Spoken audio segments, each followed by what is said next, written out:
some of you might recall an earlier Indaba I had with a fellow by the name of Sean Chang, specifically number 7.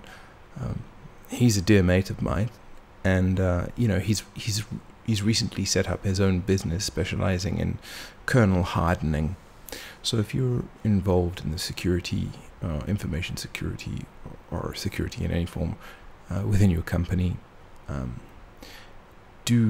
and you're looking for specifically hardening of the kernel, do reach out to Sean, and you can find him at hardenedvault.net. So he'll look after you. He's a good lad. Anyway, on with the show.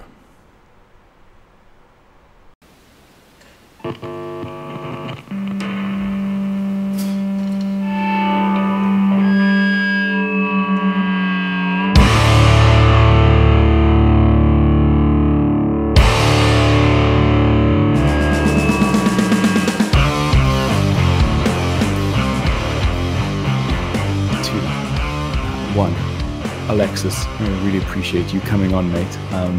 I actually discovered you through reading your code, and I thought, I was looking at this code and I thought, this guy knows what he's doing. He writes really beautiful code. So appreciate thanks very much for saying yes to this Indaba. Yeah, maybe you can tell us a bit about yourself. Sure. Yeah. So yeah, my name is Alexis, and online I go by Cloudhead usually. Oh yeah. It's okay, an old handle. I'm based in Switzerland, but I'm French of nationality.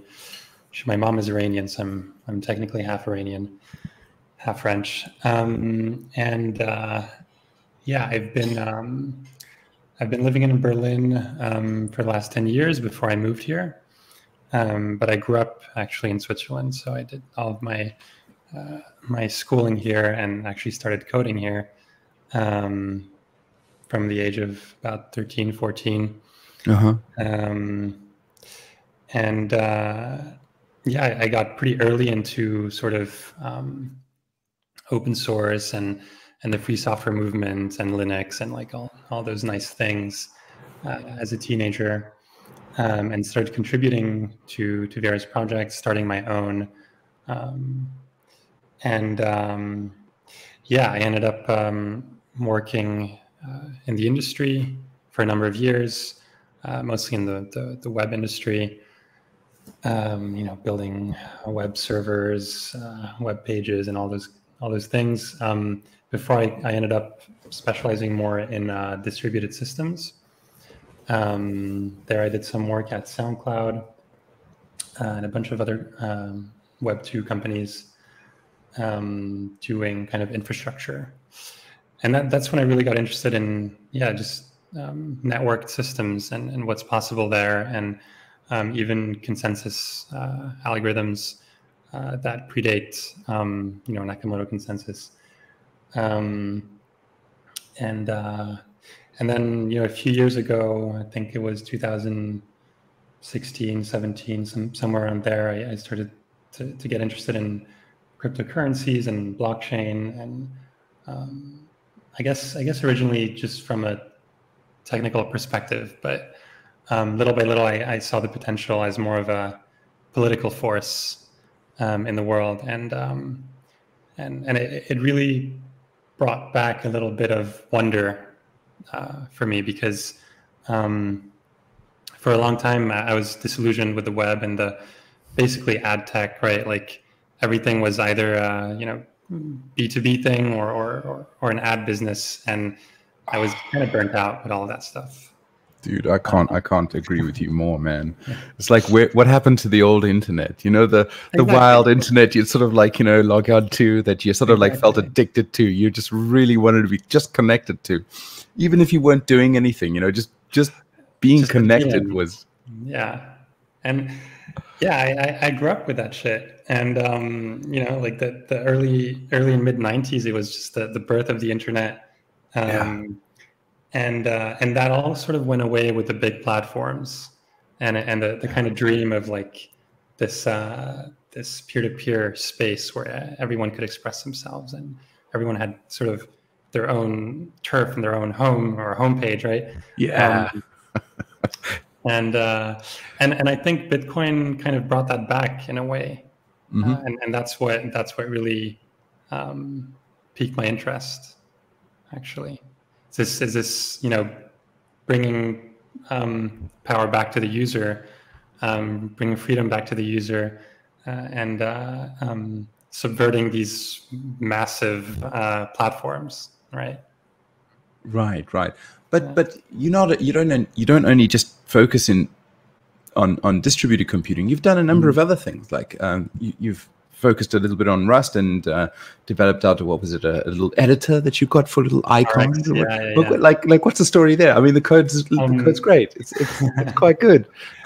Yeah. Well, do you have like a bit of a background in games too? I mean, I do. So I mean, I've always been a gamer. I mean, especially as a kid. Now I feel like I don't have as much time. I don't just feel it. I really do. But as a kid, I played a lot of video games, and that was a big part of my life. And also I was making games, mods, and things like that, and that was super fun. And again, same sort of trajectory. The games became more and more expensive to make. You had these AAA games that were big budget, hundreds of people working on them, and it got boring again because there was no more risk. There's no more novelty. And then the whole indie scene started, I don't know when it was, maybe 10 years ago or something like that. And with Minecraft, I guess that was the first, big indie game in the recent years. And would you say it's Minecraft? Wouldn't it be Braid? Braid? You could say so, yeah. But I guess like the thing that really kicked off the indie game scene, I think, was Minecraft, because it was okay. Yeah, it was a single person. I mean, Braid also was a single person. But in terms of sales and market-wise, it competed with the biggest games. Right. And so I wanted to just kind of do something there, and that's why I created RX, which is basically a pixel animator. You can create animations like characters or whatever for games, for other things as well. But the idea was, because I was coding a lot in Vim, and I wanted to kind of switch over to the pixel editor and do some pixel artwork, but I didn't want to change my key bindings. I didn't. Scratch your itch, right? Right. So what am I going to do? I'm going to develop a whole editor just around Vim key bindings, which is kind of the initial idea with RX. And originally, it was developed in C, actually, before I discovered Rust. And then when I discovered Rust, I kind of thought it would be a good thing to rewrite, because it's a fairly complex piece of software. There's a lot of moving parts, like the graphics and the input, output, and all that stuff. And now it's far superseded the C version. But the concept was really to try to, what happens if you bring Vim to a graphical editor? Like, what does that look like? So you can navigate and things like that in a similar way to Vim. You have a command line within the editor where you can enter commands, and you can.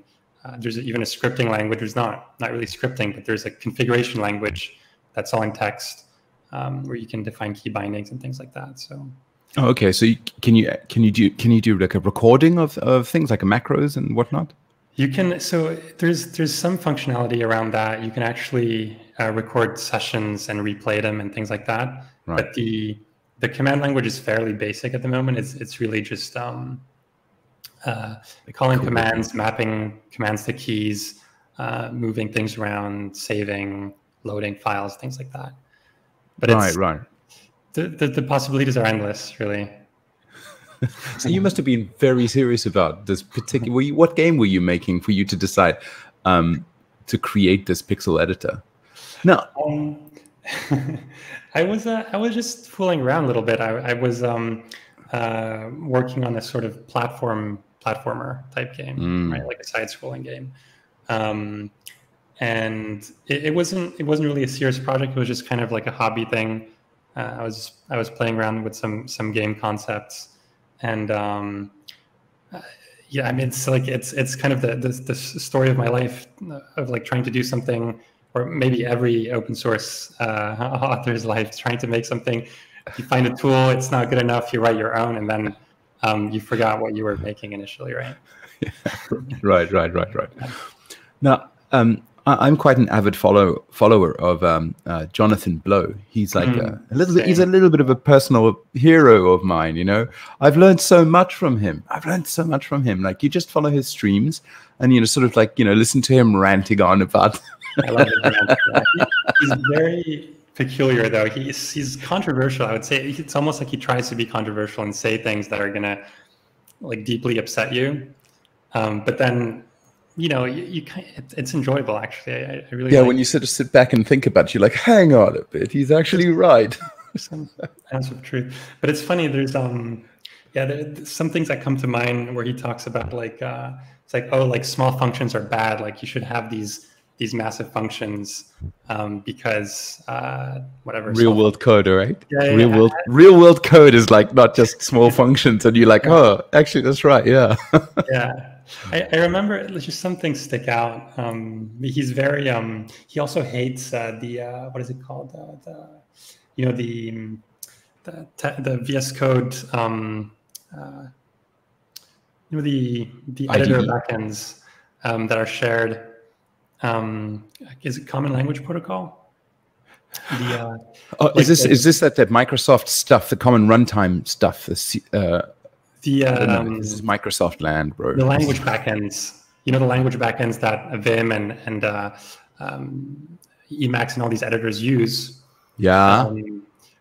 For some reason I forgot the name of it, but this idea of abstracting away like IDE functionality into a daemon, and then having the editors talk to the daemon as a server, like a language server kind of thing.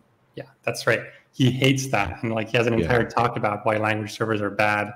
And that's something I kind of disagree with him about, actually.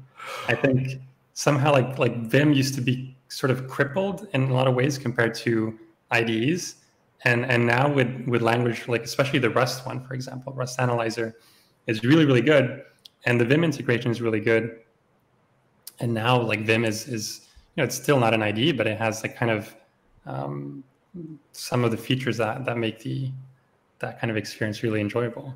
I'm interested to know why you think it did. Because, like, for example, before I got this machine, I had almost a 10-year-old like a ThinkPad, and I tried to compile that Rust language server, and I just got an OOM out of memory error, and I was like, yeah, fuck this shit. I'm not going to use this stuff again.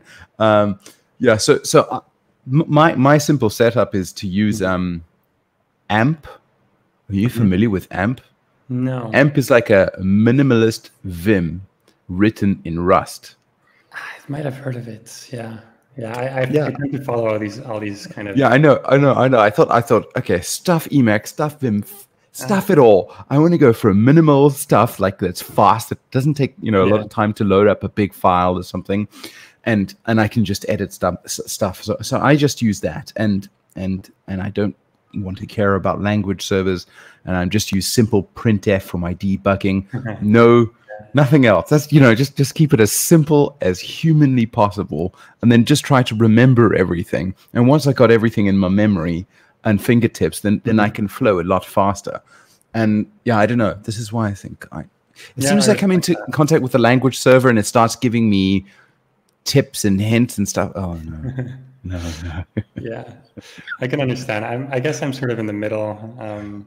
Compared to almost everyone I know, like their setups are very complicated and slow, and like slowness is the one thing that kills it for me. Like I will not wait for a file to load or for something like that. Something trivial.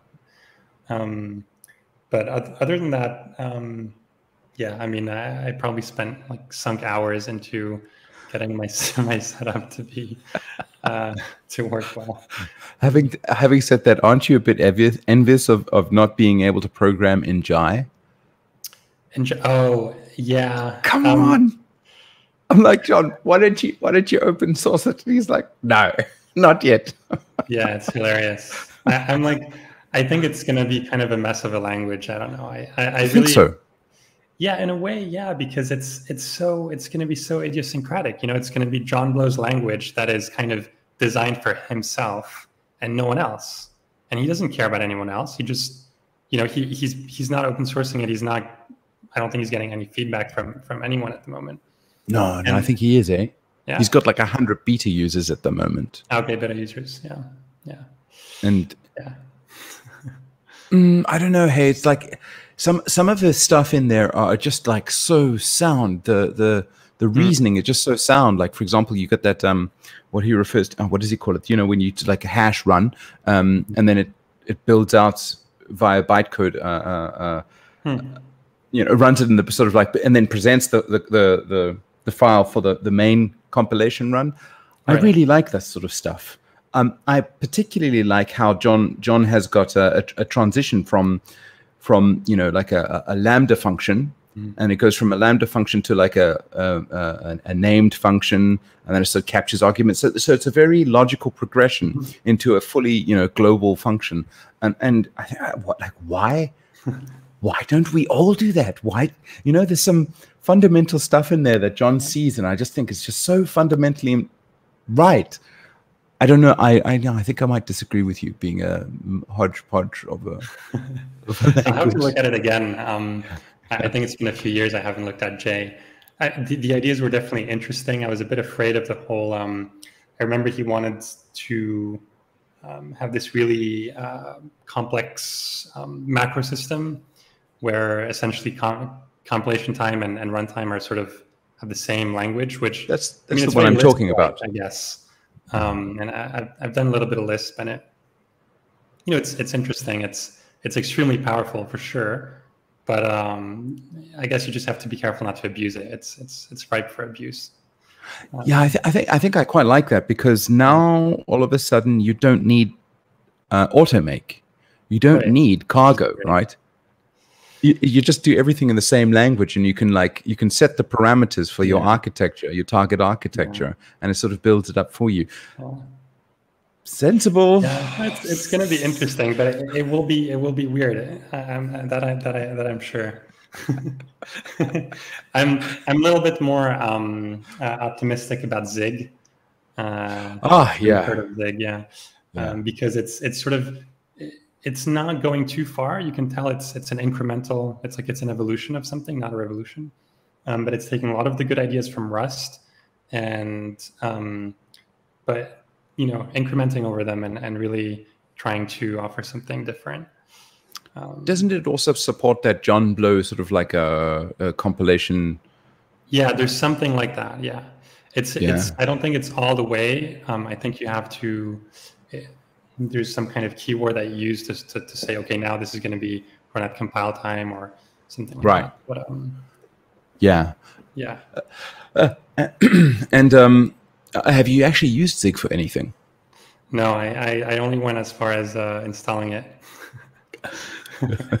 It's just getting another fucking language. Exactly. I feel like I've been wasting too much time learning languages. I went before Rust. I went through a Haskell phase of 4 years, which was really, really nice. But I'm glad I'm doing Rust now, because there was too much time on things that were not solving problems and building things in Haskell. Space leaks. Like all of the language features that you have to enable or not enable or think about enabling, maybe, which incidentally Rust has that with nightly, which is why I don't touch nightly. But oh, you don't. And the tooling, I live on nightly. Really? Yeah. And before that, I went through an Erlang phase, which was also ridiculous. I did the Erlang phase too. You did, yeah. Absolutely. It's a beautiful language. Also, loved it, actually. It's great. But from a distributed systems perspective, it's completely mind-blowing. It is. I mean, it does everything right from that perspective, right? It's really... Yeah. But I think the learnings from just understanding why the language was built that way was much more revelatory than using it. Just understanding why it was built and designed that way taught me much more than than writing code in Erlang almost. Yeah, okay. But did you write anything in Anger with Erlang? No. Okay. So it was more like sort of hobby projects and stuff like that, and just reading Joe Armstrong stuff and material and listen to him ranting exactly. too. The book is great, and yeah, I wrote a game server in Erlang actually. Oh, you did? Huh. Yeah.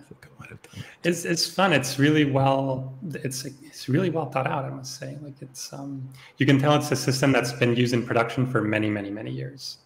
Yeah, right? And that it's been refined to the point where there's very little you could have issue with. It's just is there and thought out. And then the OTP. What a shitty name. But what an open telephone platform or something. Platform, yeah. But that's exactly how one should model it. That you should have those retries, those the supervisor model in the face of failure. Yeah, and the idea that all message delivery is unreliable, for example, that idea is useful. Yeah, actually, the knowledge of Erlang served as a fundamental inspiration for this networking protocol that I've been building at the moment. It's sort of like a content-centric information networking protocol, and the assumption is that any message that you send is just don't expect anything to get through. It's not even consent. Yeah, it's done for. You send it out there and it just is gone. Don't expect anything or two-phase commits or anything like that. No. Yeah. Okay, so now you've also spent some time to implement something called the Nakamoto, which and maybe you want to go into that, because I was going through this. Actually, this is the bit of code that I was looking at, and I'm seriously I'm about to start out on integrating this code with something that I'm developing at the moment. It's basically BIP 300 or Paul Stork and Crypt Axe's idea behind drive chains, and I'd like to create a Rust implementation of the side chain stuff, and it's basically designed to work with SPV. And I was like, well, okay, fuck, how much implementation code am I going to have to do here? And I did a bit of research, and I come across this guy named Cloudhead, and I see something called Nakamoto. I'm like, holy fuck, this is great. Open for us. Tell us what's going on. What's the story? What's the inspiration? What's the design decisions that you've made, et cetera, et cetera? There's been a bunch of people over the last year who've sent me emails or whatever, being like, oh, I was looking for exactly this, and I'm so glad I found it, and I was in the same boat really when I started the project. There was one other client which was by a fellow called Thomas Bloomer, I think, which was called Mermal, and it was essentially an SPV client written in Rust. The code was very like proof of concept. They didn't have any tests. It was. Do you want to define what SPV is? Oh yeah, simple payment verification. So it's the name of a protocol that actually was even in the original Satoshi paper, that essentially says that you can verify that a payment was made by just tracking block headers, and it's one of the reasons why Bitcoin blocks are split between headers and transactions. It's because it allows for this protocol where you essentially follow only the block headers, which are very light. They're 80 bytes per header. So you can essentially synchronize the entire blockchain in about 60 megabytes. And you can verify the proof of work. And then the original protocol basically said that you could request from a full node a proof of inclusion of a transaction. This was a Merkle proof. And you would, given a block header, you would have the transaction root hash. And you would have the inclusion proof, and you could verify that they match. And this would mean that your transaction is indeed in a certain block, right? So that was the original idea. Brilliant, to be honest, especially for its time. The only problem with that eventually was privacy, right? So if you were going to ask for an inclusion proof, you were essentially saying, hey, here's my transaction. Please prove to me that it's in the block, right? So now the full node knows your transaction, and so knows your wallet and your history and everything. They made some improvements on it with Bloom filters and things like that. How does all this work? It's like we've got a lot of time, and it would be great if we could sort of like go into this. And I think that's BIP 167, the Bloom filter one, if I recall correctly. We can go into it later. Yeah. So the Bloom filter one. So I haven't implemented it, so I may not know all the details. But essentially, the idea was that you could set a filter on the server you're communicating with, for instance. And you would say, hey, these are the transactions I'm interested in. Here's the filter. So a Bloom filter, it's a probabilistic data structure, let's say, where you, the whole idea is that you could get false positives, but you would never get false negatives. So if a transaction matches a filter, you will always get a yes, get a match. But you might also get transactions that actually don't match the filter coming your way, right? So that's the false positives. What you won't get is the false negatives, which is that you will get a non-match when there actually is a match, right? It's kind of hard to put this in words, but that's kind of the idea. And so you set this filter, and then you would only receive transactions that match your wallet or your scripts, and the node you're talking to wouldn't know which ones they are because you're using a Bloom filter that matches a lot of other things as well, right? So that was kind of the idea. It worked to a certain extent, and then there were privacy issues that were found out, that it was very easy to correlate addresses by looking at multiple filters used by the same peers. There's a lot of attacks that were actually fairly easy to use, and someone put it in a way that was kind of interesting. That said, it's easy to lie once, but it's hard to lie consistently, basically, about which addresses are yours or which transactions are yours. And so eventually that was scrapped. Well, it's still full node, like Bitcoin Core still supports it, but a new protocol was designed, originally called Neutrino. And this protocol was turned into BIP 157 and 158. And this new protocol is based on the idea of client-side filtering, which is the idea that instead of the filtering happening on the server side, so on the full node, which means that the server has some knowledge of the filter and what you're looking for, instead the filtering happens on the client, so on your own machine or mobile phone or whatever, and you actually filter out the transactions and scripts that you're interested in. And we can go into more detail on how this works, but that's kind of the idea. And it was, so it was put in a BIP, it was accepted, the code was merged recently, or not recently, but basically right around the time I started Nakamoto, because that was kind of the impetus to start. It was that this code integrating the new BIP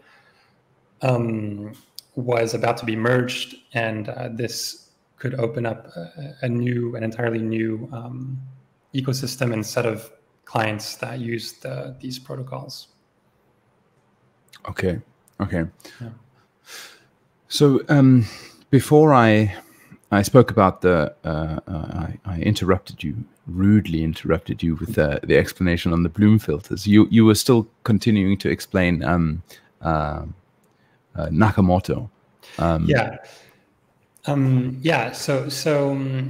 So as I said, the code was merged into Bitcoin Core, which means that all of a sudden, a lot of nodes were going to pop up that supported client-side filtering. Right. This is very exciting. There was nothing out there written in Rust that had this capability. of using this light client protocol. Mm-hmm. The only implementation was Neutrino in Go. Mm-hmm. And I think there's a Scala one from Sherbets that maybe was already underway or not. I'm not sure. I discovered it later. But I wanted something really, really lightweight and really good for mobile eventually. Specifically, why?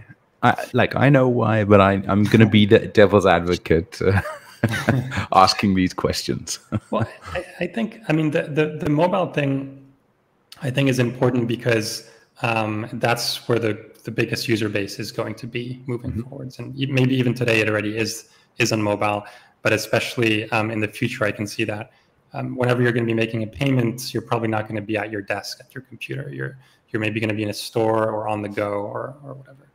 I suppose also it's metered, right? Your phone, your data connection on a mobile phone is metered. Yeah, exactly. You're paying probably more than you would be on desktop, and you probably don't have. I mean, I have unlimited internet here, but not everyone does, and it's not necessarily fast. The other thing is that mobile phones make much better wallets than computers or desktops for security reasons. You have the enclave and stuff like that. You can store private keys in there, and so it's a little bit safe. It's a much better wallet than a laptop, basically. And also, you can put it in your jean pocket. Yeah, exactly. So that was sort of the original intent, was to create something very lightweight that could be embedded in any wallet software on any mobile phone. That was very bandwidth efficient, CPU efficient, memory efficient. Which we have with Bitcoin. It's maybe today one of the few blockchains left that is still very efficient and lean. Right? It's actually not very expensive to run even a Bitcoin full node, and it's even less expensive to run a light node compared to things like Ethereum or all these like super high TPS shitcoins chains. Yeah. So you look at the other layer ones. Sorry. No, I saw you dodge that. I was like, okay, all right. No, I'm one of the. I'm definitely not a maximalist. Like Bitcoin is really for me the greatest of all the cryptocurrencies, but I'm very interested in all of the other innovation out there. And but one of the things these other layer ones don't consider is the resource requirements. When they say like, oh yeah, this can process 1,000 transactions per second on the base layer. It's like, well, why would you want to do that? Like, who's gonna run these nodes? Who's gonna validate that, right? So, yes, exactly. This is kind of nonsensical, and so I'm really glad Bitcoin core devs have some sense in them to not try to the fork wars were very telling. I think the fact that we didn't go for the increased block size made me very happy. And this means we're gonna, it's gonna be a decentralized network for a lot longer, right? And it's gonna stay that way. I think I got kind of lost in this rant. No, we can continue ranting, because I mean we're poking at some of the fundamental things that I suppose. What's this concept of the eternal September? Like back when the internet was growing up, the eternal September basically means like every single, like at any given point, there's always a new wave of people coming on board, and everybody's always learning. Right. So like one thing I think folks, like what you just said there, is probably one of the most important things of why Bitcoin is so decentralized. Is that it's just a node which just does a series of rules checking. It doesn't make huge grand things of doing 1,000 TPS per second. It doesn't do stupid things like executing contract code and checking every single rule and step like that. Have you tried running an Ethereum full node now? Tried, yeah. It's insane. Did you manage to do that? I didn't manage to sync it. It's a joke. It's a joke. It's crazy. Like I tried to do this, like before 2017. I still do like to understand about different technologies, or the side chains, and I mean the altcoins and whatnot. I like to sort of keep abreast of what's going on. But the more I look at what's going on, the more I sort of pull back towards Bitcoin. And I'm like, actually, this is really where it is. For example, when Tezos launched, I set up a Tezos node, and then I ran it on an SSD. Very, very quickly, my SSD died. So I was like, okay, well, all right, I'm already running out of space because of the bloody blockchain. Let me do a spinning Rust, a hard disk. And I put it on there, and it was not catching up to the tip. And I thought, what the fuck? It's too slow. It's crazy. Yes. Okay. So I'm sort of like rolling with the rant here. I mean, whereas Bitcoin just basically is like, small blocks, and you just do a series of rule checks and then move on. Quick. Get the job done and dusted. Yeah, and it really makes sense as a settlement layer, like all the other stuff should not be on the base layer, I think. And this is why, I mean, I like yourself, but I love looking at what Ethereum is doing in terms of the potential and the experimentation you can do there. You can write arbitrary code. It's quite fascinating and quite amazing to use. But in terms of actually building something solid that is not just experimental and that is going to be a foundation for the future, I think stuff like RGB or the drive chains you were talking about, like those are to me much more feasible or scalable and make a lot more sense in the long run, right? And yeah, it is going to take longer to develop than something like Ethereum for a V1 or whatever, but it's going to be worthwhile. Yeah. Can we sort of backtrack to the point where before we sort of like got on a rant about? Yeah. So continue talking about Nakamoto. I was talking about the impetus for creating Nakamoto, and then in terms of the design, it was essentially.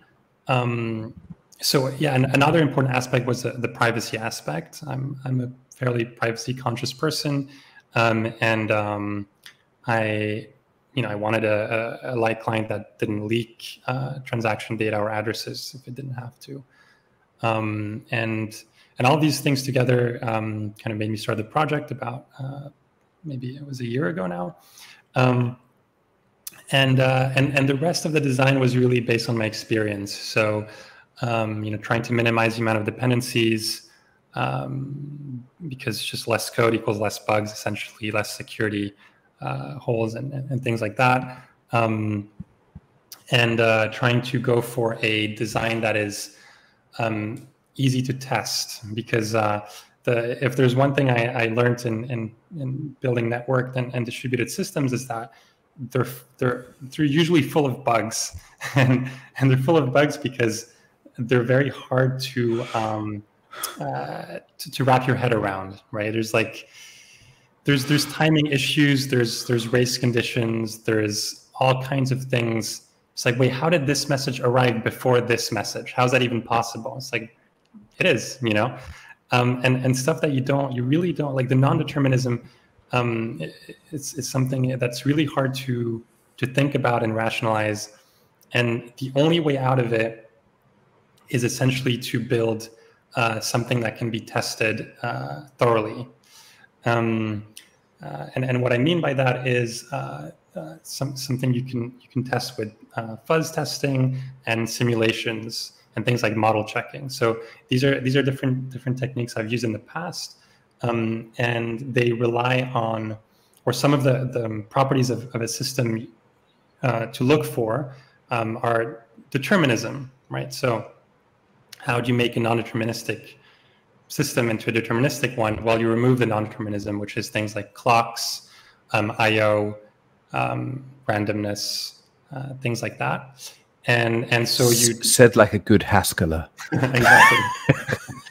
And So you build the core of the protocol in that way, right? So for instance, you'll see strange things in Nakamoto that you may not see in other implementations, which is like, oh, like one of the parameters is an RNG, right? A random number generator. It's like, why would you take that as a parameter? It's like, well, so that I can control the source of entropy, right? So that I can, in a test, I can pass the same thing over and over and it'll yield the same, you don't want flaky tests in this case. Why is the clock also passed in as a parameter? Same reason. So this allows for things like... I noticed that, by the way. Yeah, it can seem strange. That's right. That's why when I said I really appreciate your code, I saw those sorts of things, and I'm like, okay, I need to speak to this guy. This guy's. I like these decisions that you made. They're very good. Continue, please. Yeah. So like hash maps in Rust are non-deterministic, right? Yeah. So if you want deterministic dictionaries, you either use B-tree maps, or you pass an RNG again. You create a hash map with a seed or with an RNG that you control, which is what I do. And when you have that, the really cool thing you can do is you can start creating... Okay, yeah. I'm getting me excited. You're getting me excited. Yeah. Sorry. Simulations. So these are essentially you can run the protocol at 1000x the speed that it would normally run. Okay, and you can run it against itself as well. So you can say spin up 3 peers that are all running this deterministic protocol and have them synchronize with each other, for example, or communicate with each other, right? And because you have no I/O and because you control time, you can run an entire synchronization in like 100 milliseconds or 10 milliseconds even, which means you can start to run thousands of these simulations, right? And check the properties of the system as you're running the simulations. Check invariants, right? Have different assertions on the code and the test. And then check the end results, right? So you want all your simulations to converge towards all nodes being in sync, for example. So this was very useful when creating like consensus algorithms or systems that converge to a certain state. But it's also useful even for light clients that are sort of maybe not creating the consensus, but sort of following it, right? And this is super helpful as a way to create correct code, in my experience. And this is basically why Nakamoto was built the way it is. It's also single-threaded for that reason, partly for that reason, and there's no async Rust in there. Thank you. And that's for another reason, which is that it's... But thank you for that. Horrible to use. I noticed that you went with channels and thanks for that. It's just so much more simplified. It's so much better. But let's go on a rant about async Rust. Oh yeah. We can come back to this little fork point. I mean, look, I've had experience with quite a bit of async runtimes. So Erlang was one of them. Haskell is another, and Erlang and Haskell are sort of my favorite two in terms of how they handle async, right? Which is that you don't think about it. They're very similar in a sense. The difference is Erlang is really based on this kind of fire and forget, message sending and it's actor based. And in Haskell, it's a little bit more low level, and you have things like, sorry, it's a boat. You have things like STM, MVARs, and things like that. They're both incredibly well designed, but overall, the big difference with them is essentially they use lightweight threads or green threads, right? They don't make you think about which functions are async or not. Essentially, all I/O is async, right? Rust used to have an implementation with green threads, and then they decided, and I don't know if it was because it was a bit before my time in Rust. I don't know if it was because they ditched the whole garbage collector and everything. That's why. Yeah, that's probably, that makes sense. And so they went with their whole like zero cost thing. That's right. Zero cost to the computer, but lots of cost to the developer. The async await syntax and everything. And I mean, it's pretty amazing what they managed to do from a technical standpoint. I think these state machines that it's like single allocation and extremely efficient. It's pretty amazing, but trying to use them, I think, like every experience I've had with async REST has been pretty awful. And it's not really the fault of the language, I think. It's more the fragmentation of the ecosystem and maybe the fact that async REST came late in the game. Maybe not late enough, but definitely not soon enough either, where there's like different types of futures now. There's incompatibility between runtimes. There's like people like you're gonna hear things like it's like, oh, you're already using Tokyo. It's fine. You can also use async standard and just have both runtimes. It works fine. No, and you're like just freaking out. So yeah, and I mean obviously there's a lot of other issues like I'm not going to get into the details, but all of the standard library traits are incompatible with async. So like IO write, IO read, can't use that. You have to use the async read, async write. So you have two completely different languages in one, and this is really unfortunate for Rust. I'm hoping that either a solid non-async ecosystem develops or keeps developing, or that the community really pulls together and manages to make this into an enjoyable experience. Dude, I entirely agree with your assessment of this thing. It's like every single time I decide to, I sort of wake up one morning and I've just forgotten, I've licked my wounds have healed. I thought, let me try a little bit of async. I start, and then all of a sudden it just goes everywhere, like this freaking virus. And then before you know it, I'm like, okay, I have to pull all this shit out. It just, that's the reason why I pulled it out last time. Okay. Right. And as for the it's not, I don't think it is a language thing. It's very much sort of like the community is shattered and scattered, and everyone sitting in their own camps, trying, squatting on their own little ideas and thinking this is the way forward, and it's just becoming a bit of a hell for the general user. It's like almost like the Rust language has become schizophrenic now. You've got your ASIC stuff, and you've got your threaded stuff down the line, and honestly, and it's also starting to leak over. Hey, it's starting to leak over. This async stuff is starting to leak over into the pure threaded land, which is and also async is a bit slow. It's just slow. Have you done measurements of that? Yeah, it's slower than threads for a lot of workloads. Yeah, it's true. I think the way I think of it is if you're going to be handling 10,000 plus connections at once, then use async REST. Otherwise, use threads. Mm-hmm.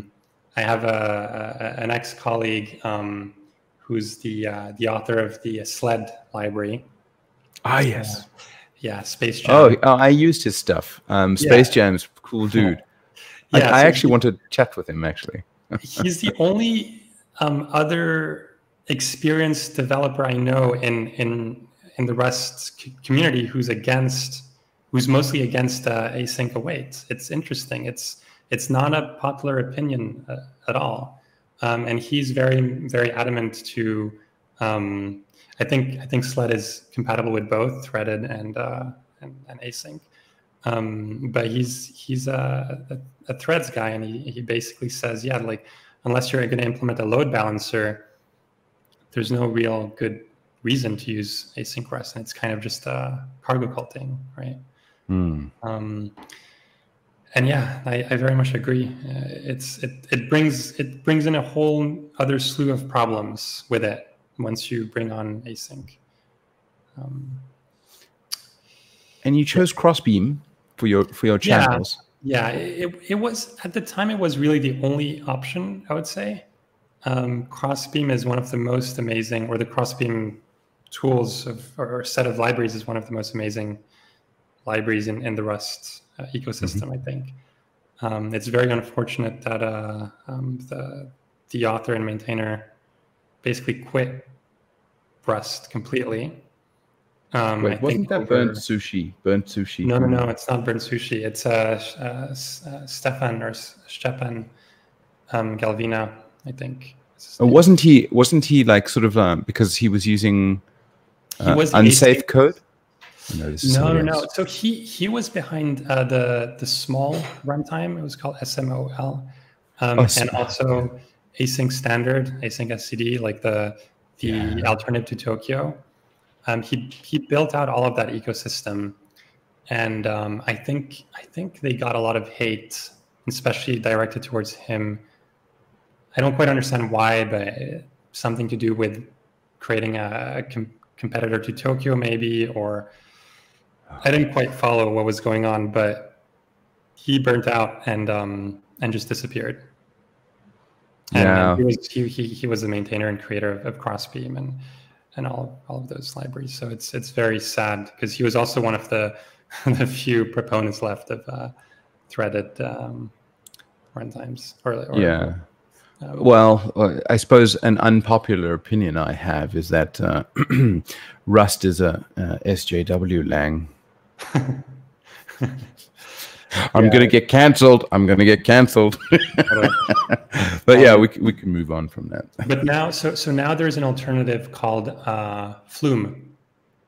I don't know. FLUME, I think, which is very similar to Crossbeam Channel, actually. Yeah, the maintainer is great, and it's a bit less known, but it's quite promising. What advantages does it have over Crossbeam? It doesn't use any unsafe. So that was one of the. I think that was the chap that was being, people. Wasn't he also the guy behind that actor model thing? That Tower. I think it's Tower. Tower is like it's a Tokyo project, no? No, Actix.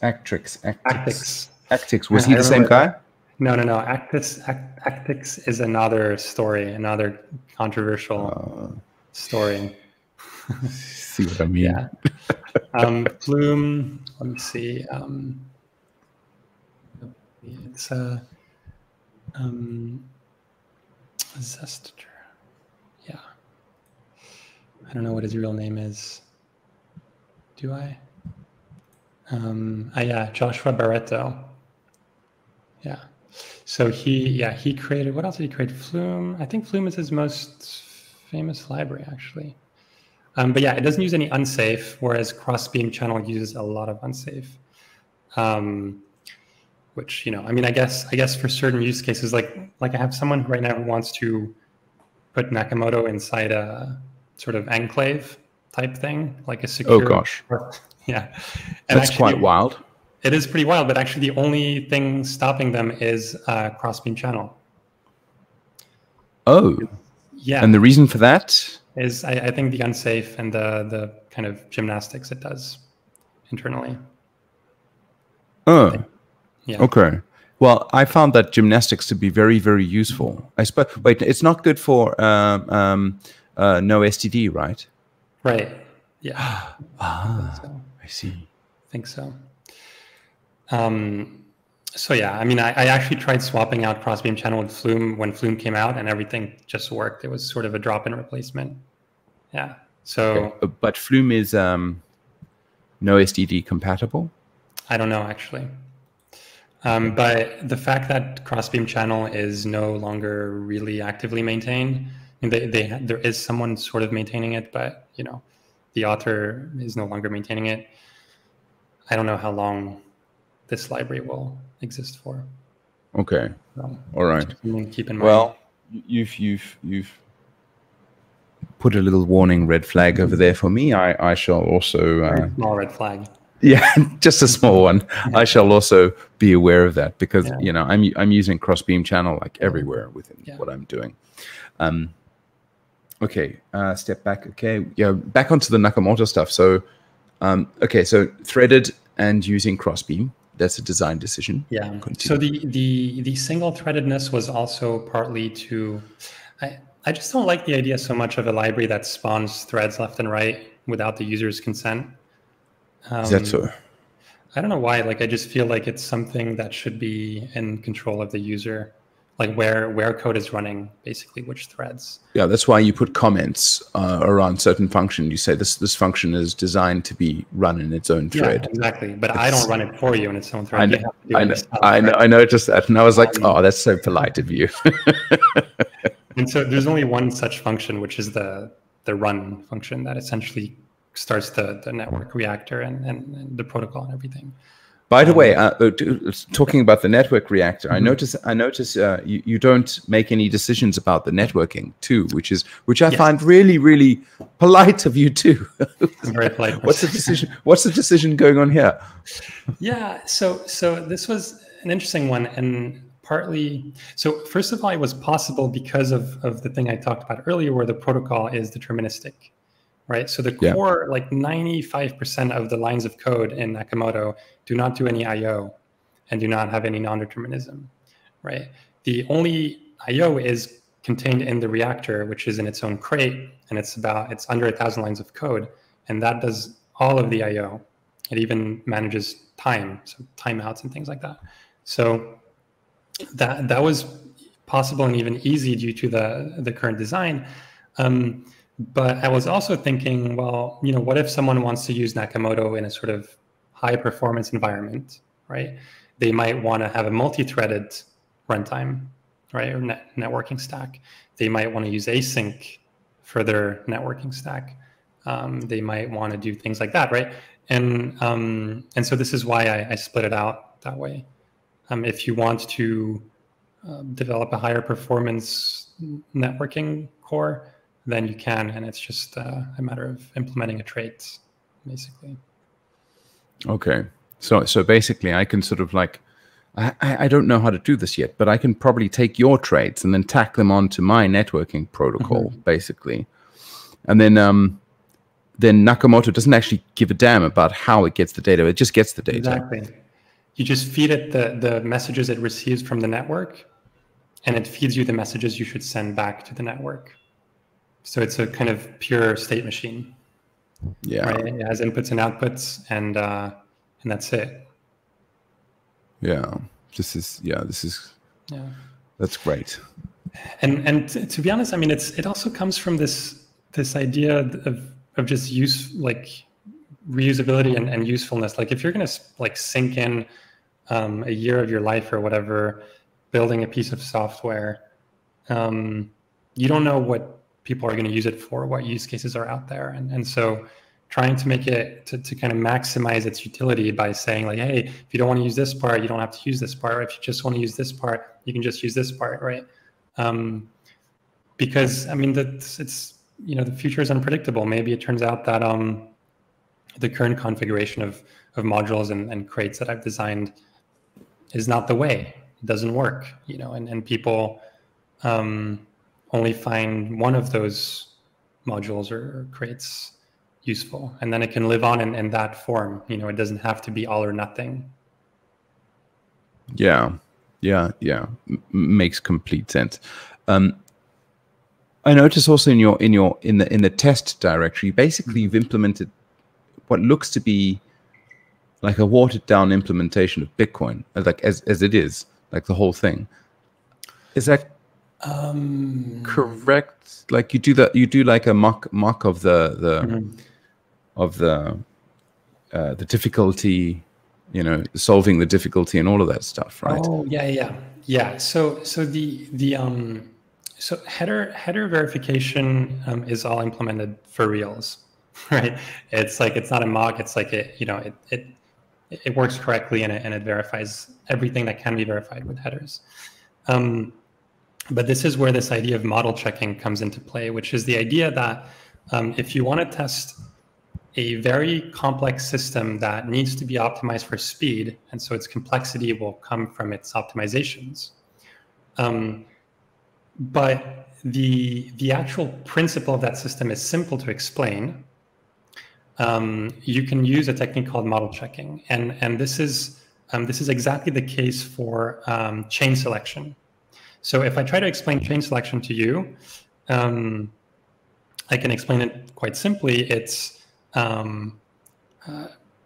take all of the potential chains and all of the potential blocks that you have, right, in memory, like this, it's a tree, let's say, because the orphan ones, we can't use them. So you have this tree, calculate the difficulty of every single potential chain within that tree and pick the longest chain, right?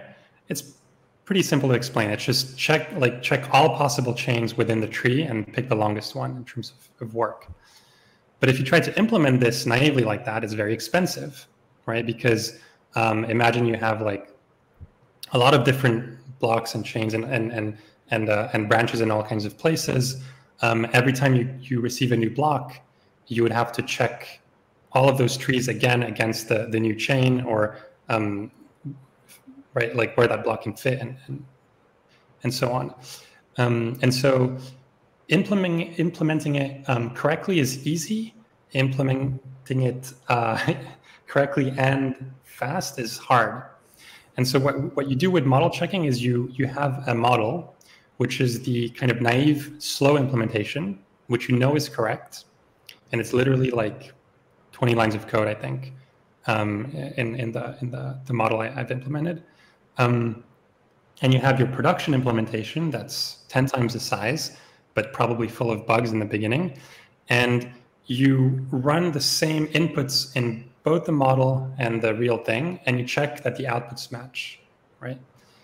And if they don't match, you say, hey, the model gave this result, but the production implementation gave this other result. And then you, the developer, figure out why it gave the wrong result, right?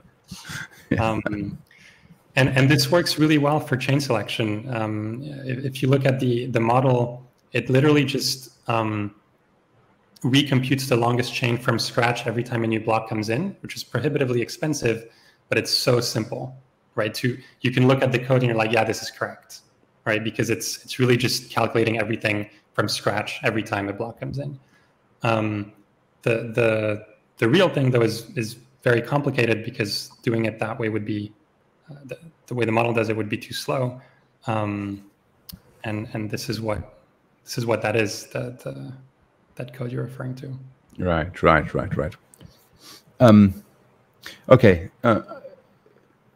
Should we go back to the bit where we the thread and the crossbeam stuff, and then continue explaining Nakamoto? I mean, I don't think you're done. There's still quite a long way to go.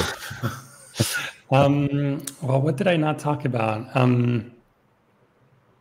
So yeah, the protocol is basically, or the implementation is split up in a bunch of manager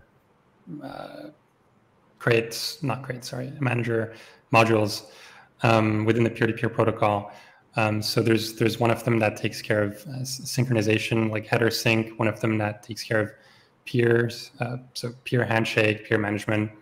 There's a connection manager that tries to maintain a certain number of connections at all times. There's an address manager that is there to essentially provide good addresses to the connection manager, right? So there's this whole thing. There's these types of attacks in Bitcoin called Eclipse attacks, and others where you can flood a peer with addresses you control, and then sort of eclipse that peer from a view of the network that is more realistic or more accurate by only having them connect to your addresses, right? So to prevent that, Bitcoin implemented this, it's called the stochastic address manager or whatever. And the idea is, stochastic just means random, essentially. The idea is you split addresses in these buckets of IPs, and you when you need new addresses to connect to, you pick from different buckets, and this kind of guarantees a sort of geo distribution of addresses you're connecting to, right? So that you don't mistakenly, right? Like if like 1,000 of your addresses are under the 168.4.5 subnet.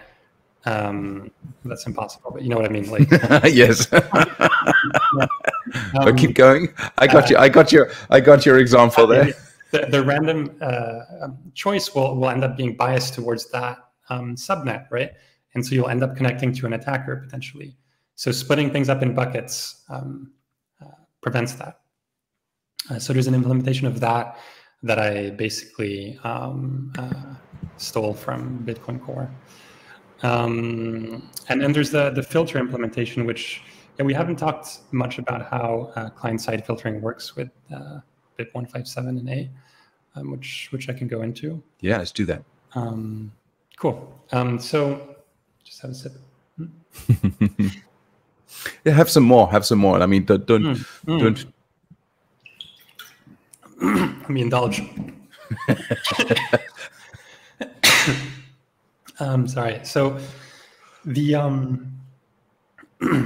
idea with BIP 157 and 8. So there are two BIPs, first of all, because the first one is the general sort of protocol for client-side filtering.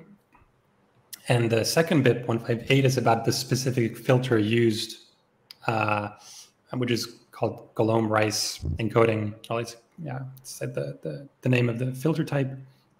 It's Golomb-Rice, and that's a specific filter that is used in the implementations, right? And these filters, we talked about Bloom filters. They're very similar to Bloom filters. They have a sort of different construction, but they have the same general properties, which is that you can compress a lot of data in them. They have false positives sometimes. They never have false negatives. And the parameters for them were designed based on the entire set of blocks from Genesis to have the smallest amount of false positives possible. So I think it's something like 1%. Chances that a filter will match and it'll turn out to be bunk, to have nothing of interest in there. So you have these filters and you have the protocol. And the way the protocol works is that, so this had to be backwards compatible, mind you. So there's some efficiencies that were not afforded. So what it does is you essentially, so you have your block header chain. So here you have a new chain of headers, which is a filter header chain. And these are essentially hashes of hashes. So each filter, so first of all, the filters are created from the blocks, right? So if you have a block, you can create a filter. And a filter is about maybe 2 kilobytes or something like that, if I'm not mistaken. And each filter has also a filter header, which is actually just a hash.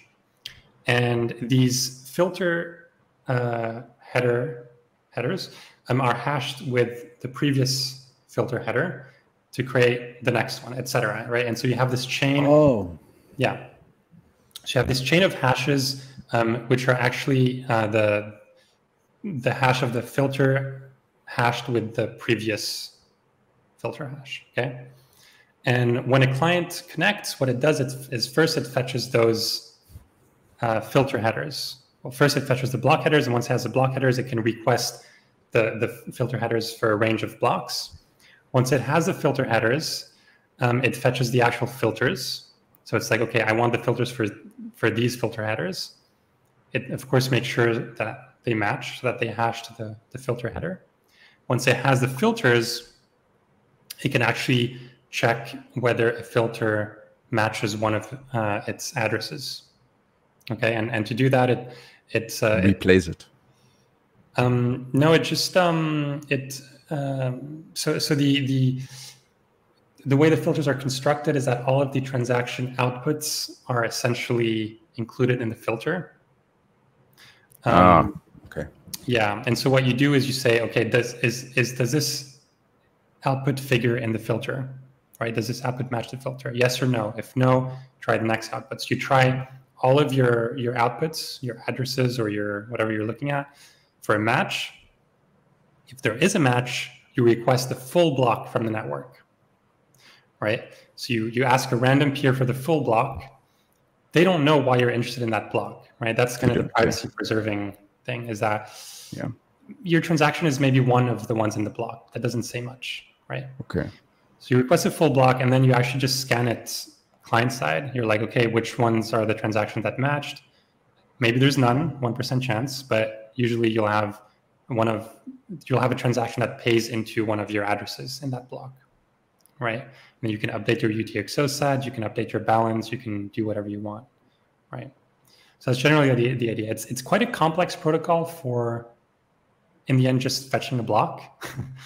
But I didn't implement the previous one, which apparently was even more complex. So I think because of the statefulness of it, where you had to set a filter on a remote node and do things like that. But I mean, that complexity is allowing a lot of space saving, which is absolutely required for things like mobile devices and whatnot. So something's got to give. So you got to shunt that off onto like a client machine to do that, where processing power is cheap, really. I think it's okay. The good thing is the filter is only need to be computed once for each block, whereas with the previous spec, I guess you had a filter depending on the transactions you were interested in, right? So here, there's only one filter ever per block, right? Okay. You have the privacy benefits, which increases the complexity a little bit. And you have the benefit of parallelization, because since you get the filter header chain first, you can then fetch the filters in parallel. That helps. You still need to usually process them in order, but you can at least fetch them in parallel.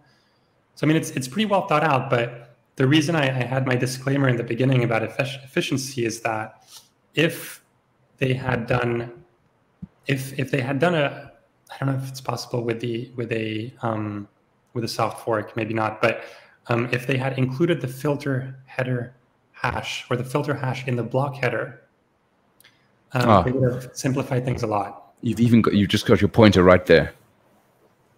Yeah, because one of the complexities with the current system is that actually you can easily get Sybil attacked due to the fact that there's no direct relation between the header chain and the filter header chain, right?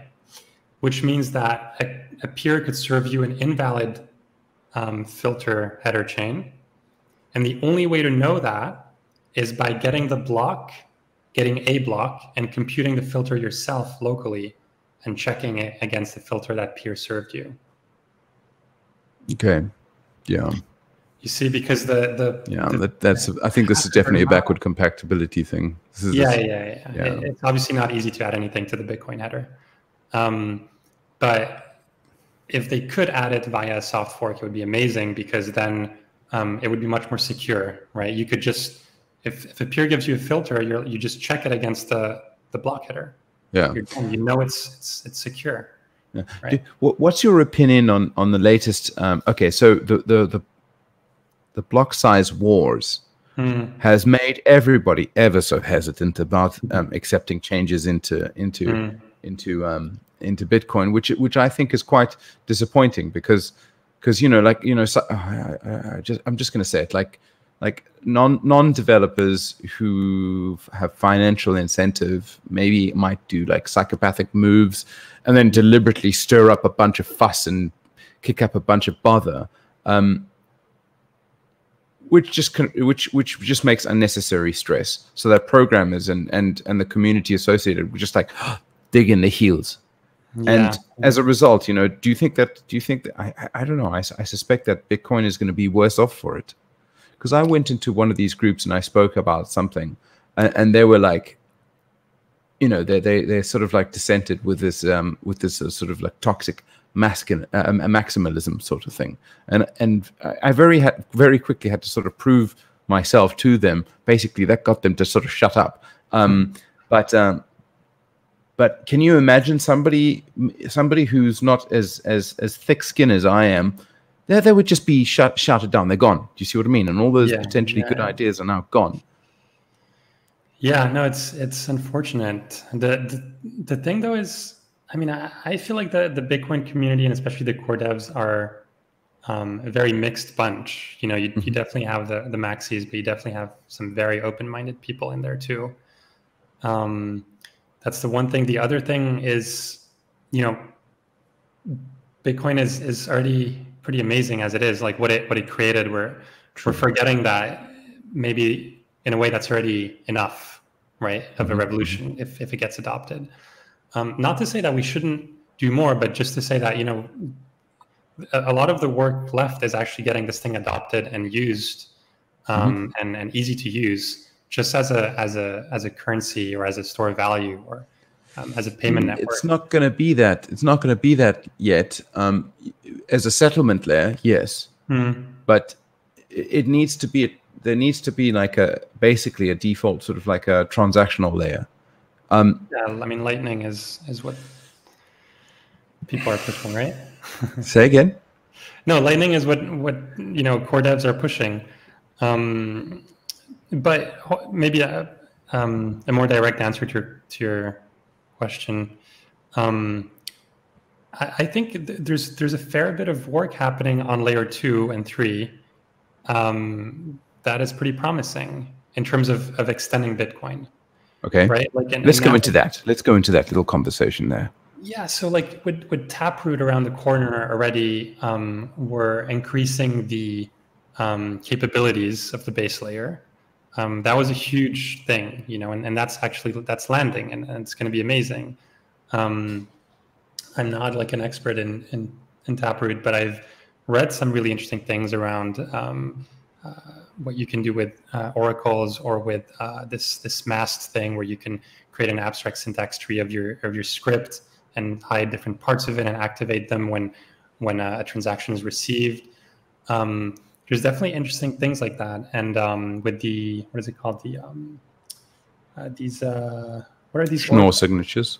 No. The oracles that have been used on Bitcoin.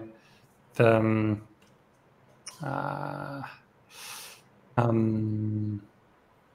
I don't remember the name of this. You don't know what I'm talking about?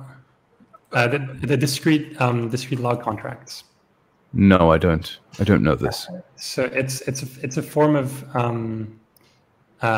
smart contract on Bitcoin where you actually, it's sort of it uses an oracle that is off-chain essentially, that the participants of the in the contract choose together, right? So let's say like you and me decide that some third party is going to be the oracle and the decider, and we make an agreement on chain, and then this third party, after a certain block height or whatever, can post a result on chain in the form of a hash or whatever. And so you could use it for a bet, you could use it for some kind of prediction or things like that. So these are called discrete log contracts, if I'm not mistaken. And so basically it can be an escrow kind of thing, right? Yeah. You can do quite a bit of things. Does it introduce a new address type in there, which is basically like a hash time lock contract-y, is it like a new address type? I'm not sure actually how it works. I just know that it's already compatible with Bitcoin, that it can already be done. So it's just kind of a new way of using Bitcoin script. Okay. Yeah, and with things like RGB that I mentioned earlier, and colored coins, and I mean they're doing some pretty interesting stuff. I've invited the author of RGB, but he ghosted me. I don't think I'm famous enough to be. But maybe you could go and describe what RGB is. I mean, again, I'm like really, my knowledge of it is very superficial. Okay. I just have a kind of cursory understanding that it's an off-chain or a layer 2 smart contract system, right? But it's a custodian, right? No, it should be peer-to-peer, from my understanding. Okay. Yeah. Okay.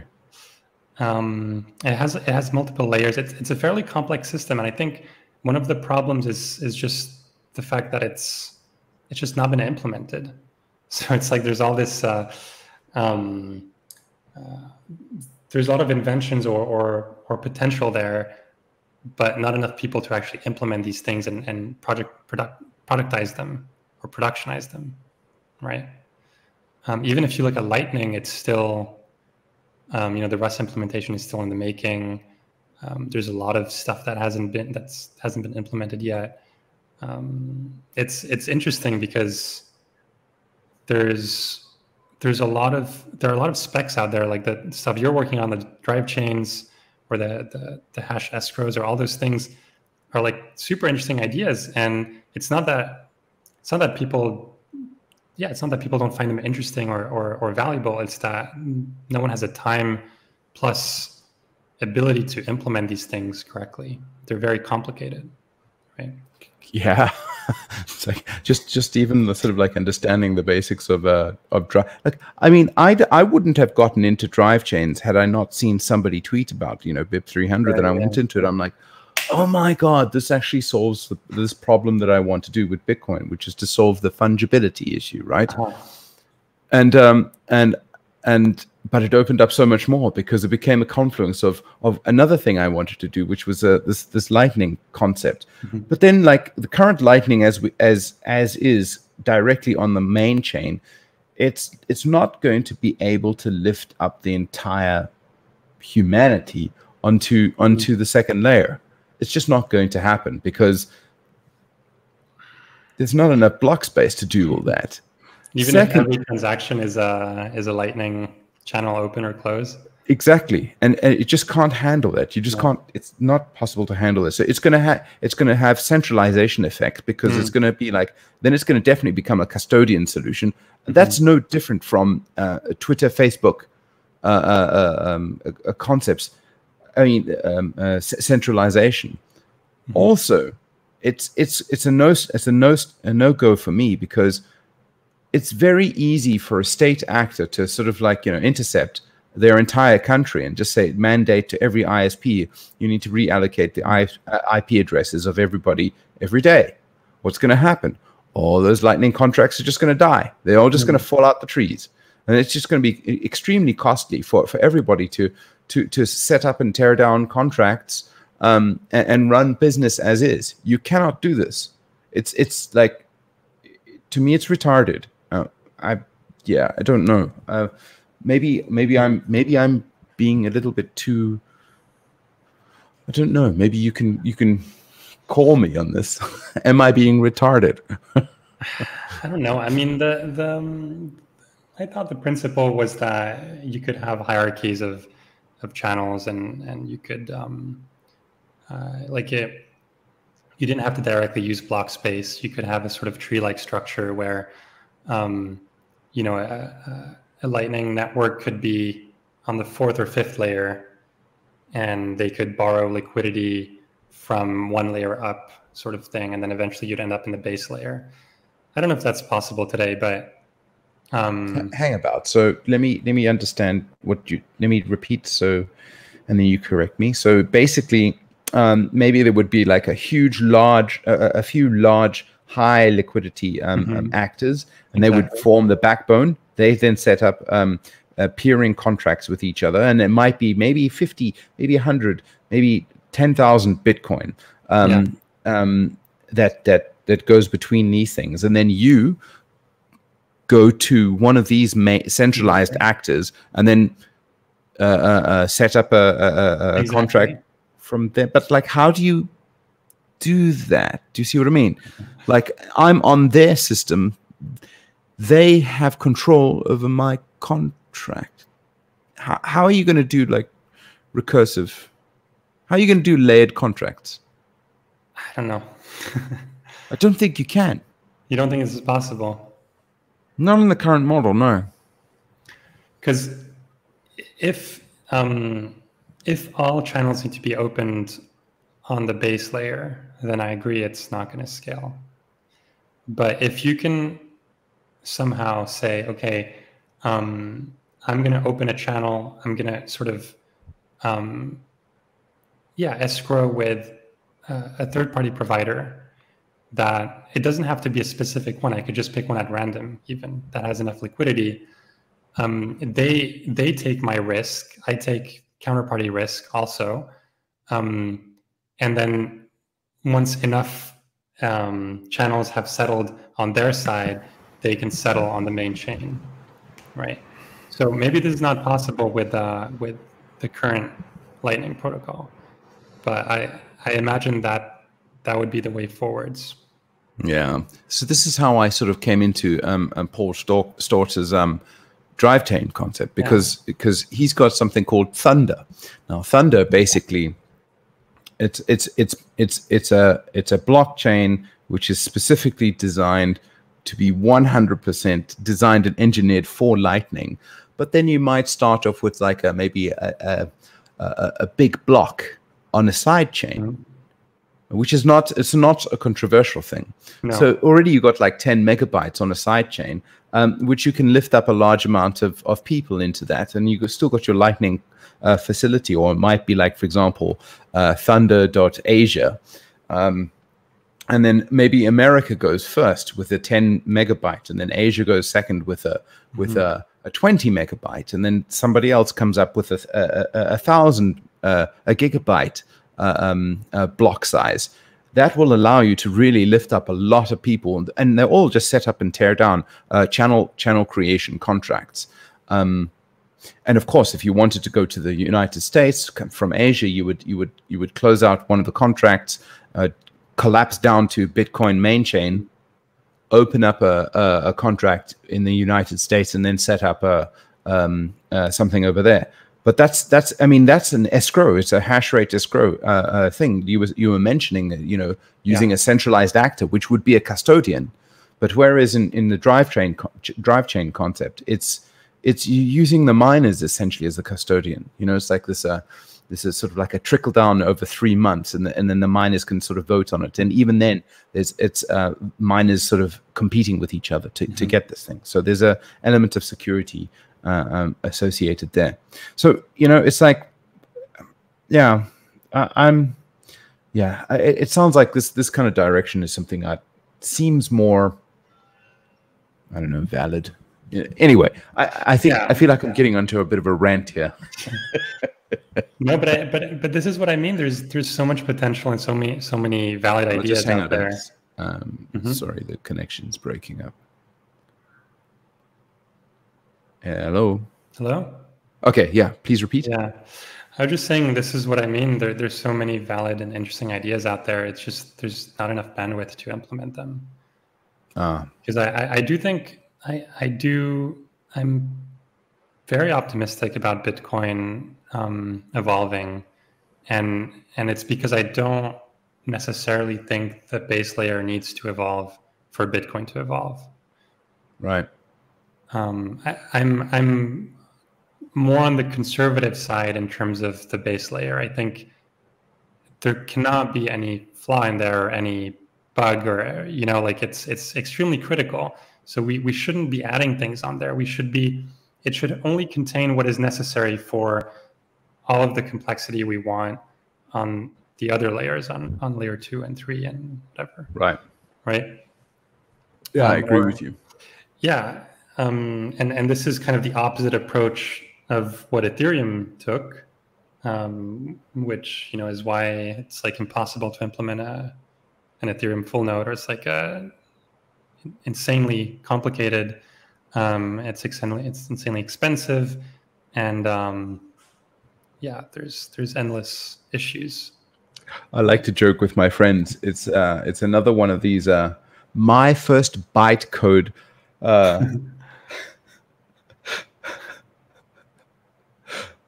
Like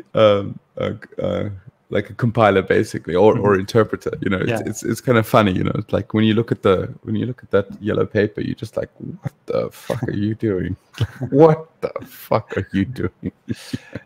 I mean, it's actually amazing that it works. Like when like just imagine reading the yellow paper before Ethereum was launched, and then looking at Ethereum today, you're like, what? This actually, they built it and it works? Like, it's insane. It's completely against everything we've been taught in computer science, in a sense, like having this massive global shared lock, right? The state, like a single computer running everyone's code. It's insane, but it's, yeah, it's funny. It's in a way part of the beauty of it, because every contract can call every other contract on Ethereum, but it's part of the insanity of it also. Yeah, I'm glad it exists, but let's see how long they can keep it up. Yeah. Oh, anyway. Yeah. Okay. So you've also got this other project that you sort of work on. It's I saw the website, and there's like a bunch of flowers and stuff on there. I must admit, you've got a real taste for the design. Yeah. I mean, I've been, or I was an artist at a certain point in time. Ah. Or at least what was your art. What was your medium? Was it paint or? It was ink, actually. Ink, black and white, minimalistic. But I have some stuff online. If you go on my my website, you can find it. Don't you have any pictures near you that you can sort of like just show us right now? Physical pictures. No, actually. Or you gave them to all your girlfriends or boyfriends. I don't know. No, I have them. I have them stored safely. Okay. But I have a bunch of stuff online also. On my website, you can click on drawings under cloudhead.io. So did you design all of the website and all of the drawings on your website too? No. So I mean, on my personal website, yes, it's all mine. I think though you're referring to Radical. That's the one. About the project with the flowers, yeah. So that is something I've been working on for 3 years now, and it's like a proper job. Product? Is it a company? Is it your company or? Yeah. So we had a company. Now it's turned into a nonprofit, and we're essentially trying to decentralize code collaboration. So it's kind of taking on GitHub, GitLab, and to provide a code collaboration without a centralized platform. And part of the goals there are about security. Part of the goals are also about just, again, freedom and bringing control back to the users. And as a developer, I use GitHub all the time, every day. It's actually a really good product, thankfully. But after the Microsoft acquisition, I think we actually started it before that, but after the acquisition, I was kind of like, yeah, okay, this is going to start going downhill. It's just a flip switch. Yeah. And then you don't. Then your account is closed. Goodbye. You're gone. Pretty much. That's a scary bit. Yeah, like accounts being terminated on GitHub, on Instagram, on YouTube. Like especially people making a living on these platforms, getting deplatformed. That's awful. But it's also kind of like I feel bad for these people. I also don't feel bad because I'm like, you knew that. Coming, you right? knew the consequences. Yeah. But of course, if it happens to me, I'm going to feel bad for myself. Even as someone who knows very well that it could happen, and that I use GitHub for a lot of my work, and Twitter also. So, I've gotten an account on Mastodon now, so I have some presence there in case my Twitter gets banned for whatever reason. It's going to happen. It's just a matter of when. And on GitHub, I think I'm safe for a little bit longer. I don't know. You don't sound very controversial when I read your tweets and whatnot. No, not much I really try to be PC because I know, like it's true. You just cannot speak your mind on the internet anymore. Whether it's for fear of being deplatformed or canceled or whatever it is, the environment has become very conservative in a way. Like you have to really mind what you say and the way you say it. But I have very controversial opinions, but I try and hopefully they don't come out because it'd be the end of me. Would it really? I mean, you think so? Is it that controversial? No, but that's the thing. It's that it doesn't take much right? Yeah. On the internet these days, you say Yeah. something slightly wrong or slightly upsets somebody or a certain group of people or whatever, and you're done for. Yeah. So yeah, So, okay. I'm generally careful with with what I say online. Yeah. And yeah, so this project anyway is has been in the making for a while. We have a really cool peer-to-peer protocol built on top of Git. Did you design it? No, one of our engineers designed it. And Are you VC funded, or how did it work? No, if you're a nonprofit. So originally we were VC funded. Okay. And we were, I mean, it was never for profit in the sense that the goal from the get-go was never to build a company. It was always to decentralize things and to create an economy around it. But originally the funding was VC, and now we did a crowdfunding also as well. So now we have still a bit of VC money, and we have money from that crowdfund. Okay, so that's where the salaries are being earned from, right? Yeah, and so this is how we're using Ethereum, for example. It's to manage that crowdfunded money and eventually to kind of control the resources and capital and all of that. So it's like a DAO, a DAO. Yeah, it's a DAO, exactly. That's kind of our we already have the DAO, but we're still sort of we also have the foundation, and in the next 2-3 years, we plan on moving most of the operations to the DAO. I'm quite curious to know your experience with setting up, running, and designing, and thinking about how psychopaths can exploit this DAO, etc. What's the thought process behind that? That's a whole conversation by itself. Yeah, I mean the idea of DAOs is pretty fascinating to me, because again it's about bringing power back to individual people, right, and away from the state. So when you have an organization of people that is cross-border, international, maybe some people anonymous, some not anonymous, why should you start a company? It doesn't make sense. Where is that company going to reside? Under what jurisdiction, right? There's also all kinds of questions that it brings up that are unnecessary, right? That get in the way of just coordinating amongst peers, right? And if that coordination doesn't entail any money, then fine. Just create a GitHub account. You're still going to have to figure out who owns the account. Big deal. You can get over that, and coordinate, do your work. But if there's money involved, right, because you're going to pay yourselves or whatever, you can't avoid the company thing, right? You're not going to have someone's personal bank accounts having all of the capital, right? So you're going to start a company. You're going to have shareholders, etc. You're going to have a board. So this complexity is sort of inevitable as soon as there's money, and DAOs are a way of solving this, or they're a different approach to this problem.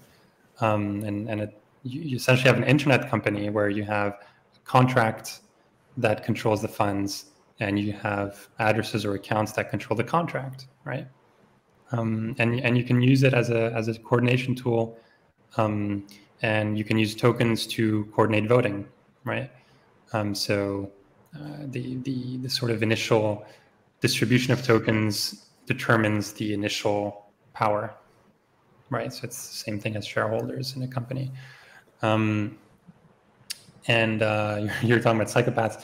I guess you need to be watching out for who is going to be controlling these tokens or this voting power. In the beginning, it's easy. It's the founders, the team, the investors, right? But as this thing decentralizes more and more, it gets more and more unknown. And it depends what community you're building, essentially, in the end, right?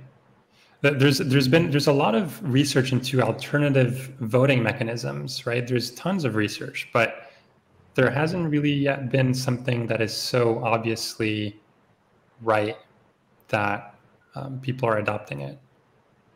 You know, of course, you can go for democracy, right? One person, one vote. It works. You know, you can argue it doesn't work, but you can argue that it does work. The problem there is around identity, right? And around privacy. So if you have a democracy, it means that you need to identify every single person so that they can't vote twice. And, you know, the state can do that pretty well, but how is a DAO going to do that, right? I tend to be more into the token voting, which is technically a plutocracy, which, you know, obviously has a lot of drawbacks, but at least it's privacy preserving to a certain extent, and it's very straightforward to implement, to explain. Then there's things in between. There's interesting research around, for example, something called conviction voting, where you put money down for a vote, but the longer you keep that money on that vote, the more it is worth, right? So if you're always waffling and changing your mind, then you can't really vote on anything. But if you're someone with less capital, less tokens in this case, but strong conviction, you can keep your vote for a long time, and it'll eventually compound in strength, right?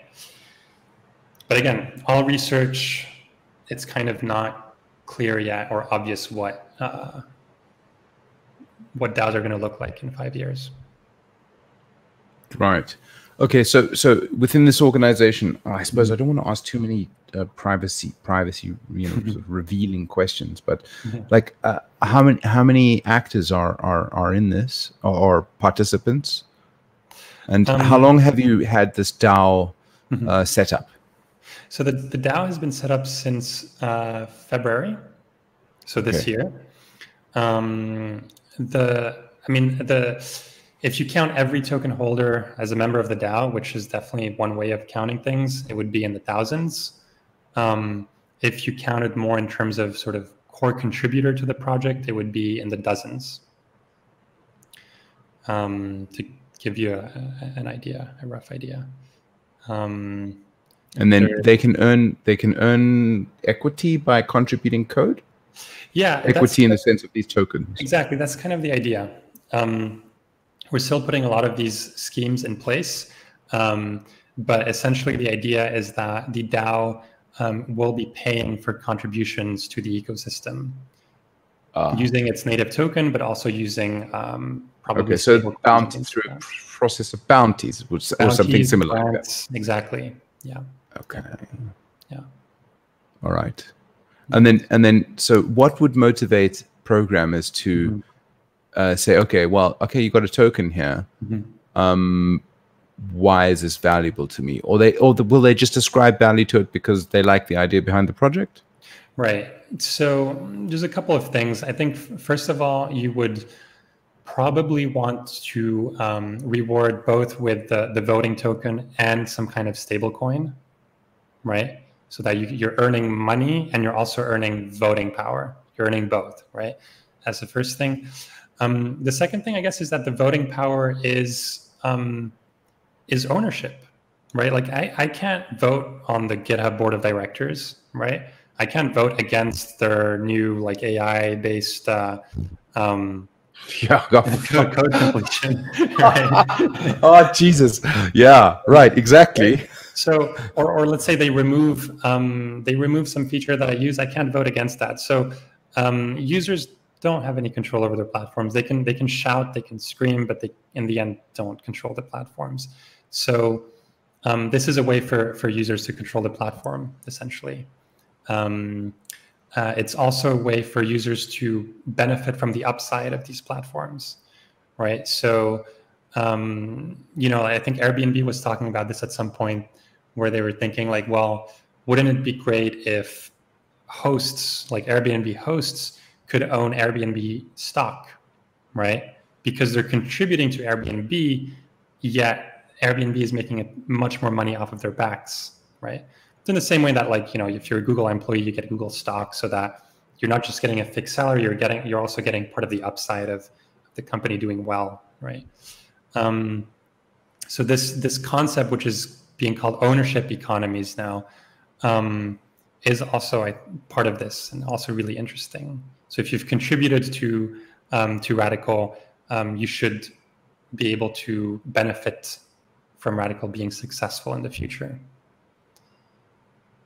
I see. And yeah, obviously, like, you know, there has to be a kind of core interest in the project, right? You wouldn't just do it for the money or the influence. You would do it because you want, you know, a decentralized GitHub alternative to exist.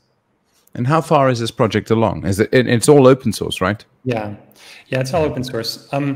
It's, you know, we've been working on it for a couple of years now, so it's, in that respect, it's pretty far along. We have a desktop client, we have a web client, we have a protocol that's still pretty early, but, you know, it works. It's pretty elaborate.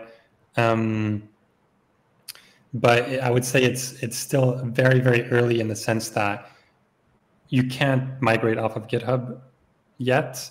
You can use it to distribute code, so to share code, to distribute it sort of like as a decentralized host, but not yet really as a decentralized code collaboration tool. So more like BitTorrent for code, right? So in that respect, it works fairly well, but there's a lot of work to do to implement things like issues and pull requests and things like that in a peer-to-peer way. And right now, one of the things we're really focusing on is providing our version of orgs. So, you know, controlling code from a DAO, we're a DAO. Right. That's an interesting idea. Hey, right? That's an interesting idea. Yeah, I mean, think of Bitcoin or Ethereum. You know, who controls Bitcoin Core? That question keeps on being brought up, right? We could really add a lot of transparency to this, and not only transparency but security, right? Like on GitHub, you have an admin. There's a super admin who can essentially kick out other admins. That's the model. Since it's centralized, a GitHub employee or a hacker, more likely a hacker, could change your code under you. You wouldn't be able to know or to see. Could impersonate any user, right? It's really not secure if you think about it. So Bitcoin, they have their own workflows that they essentially verify every commit locally to make sure it was signed by one of the core maintainers and stuff like that.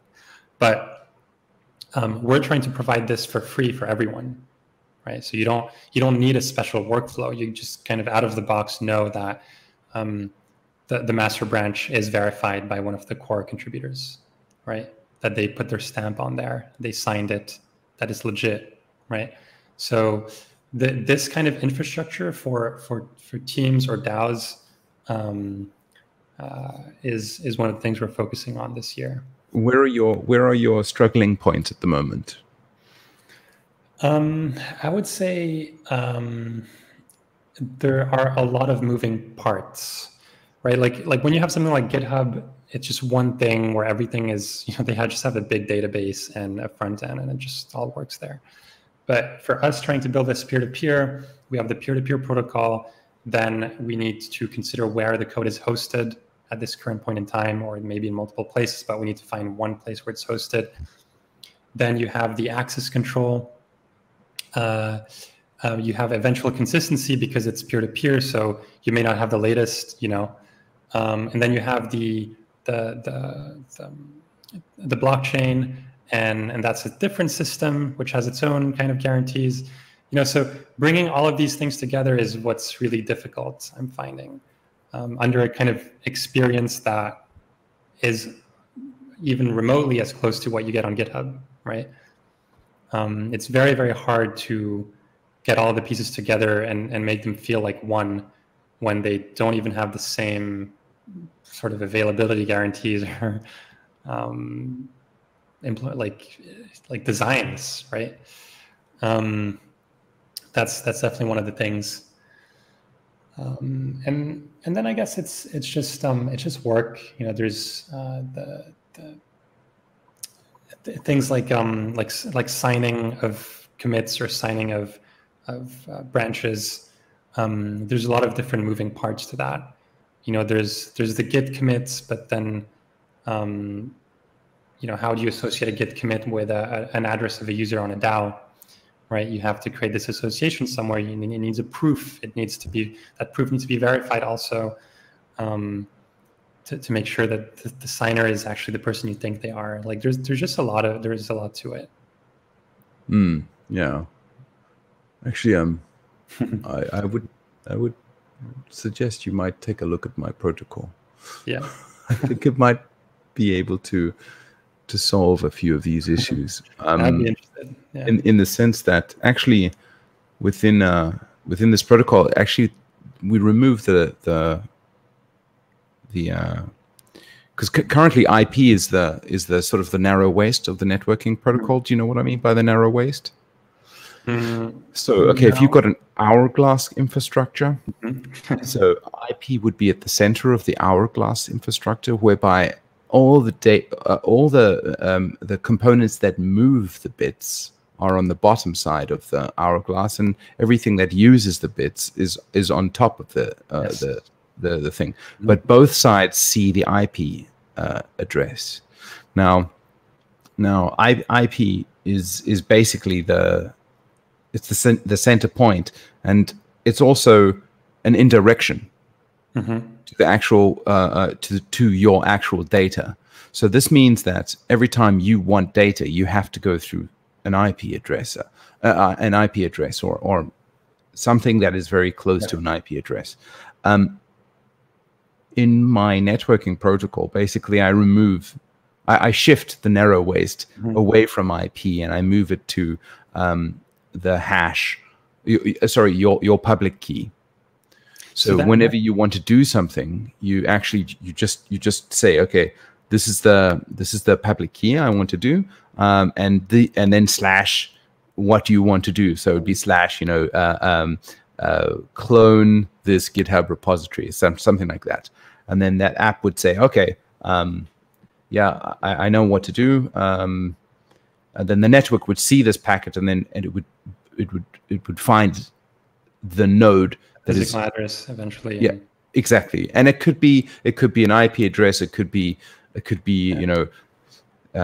carrier pigeons, for example. It could be Morse code. It could be radio frequency. It really doesn't matter the transport or the type of networking protocol. So does Tor work like this also? Well, Tor, yeah, well, kind of, but Tor's a bit different in the sense that Tor's optimized for something else, in the sense that you have all these this onion network, right? And it just bounces between the two, and then this onion network automatically presumes that it's all IP, right? So sure, yeah, but I just mean in the sense that you can route based on a public key in Tor. Oh, you're referring to the onion address, right? Yeah. Oh, okay. In that sense, yeah. But I mean, like, the entire networking protocol is not designed from ground up to be transport agnostic. You see. No. So, and this is my logic. My logic behind this is that I immediately assume from the Arab Spring. I think the Arab Spring. Remember when Egypt should shut down the internet, right? I was and actually, my initial incentive, my initial motivation to design this networking protocol was the shit that WikiLeaks, that Julian Assange went through, right? Like, it's surprising the kinds of hoops that Assange and the WikiLeaks team jumped through to keep their data up and running, right? I mean, they moved their data off into like bunkers in Switzerland, right? All sorts of crazy ass stuff they did. So I was like, well, is it possible to build the concept of data dissemination into the networking protocol such that I just publish this data once, and the data by itself, if you get the data by itself, you don't have to go to an IP address to get it. I mean, if you have it, it's atomic in the sense that all the data associated with it will prove its veracity, its provenance. So I know it definitely came from you because I have your public key and you signed it. And because of that same signature, I can determine that the integrity of this data is also is quite good. So I was like, okay, what kind of networking protocol would WikiLeaks use, such that they can able to disseminate it far and wide? And it's a copy and forward. So wherever in the network there's popularity, or wherever that data is popular in the network, you'll see more instances or breadcrumbs of this signed data roaming around that part of the network. So yeah.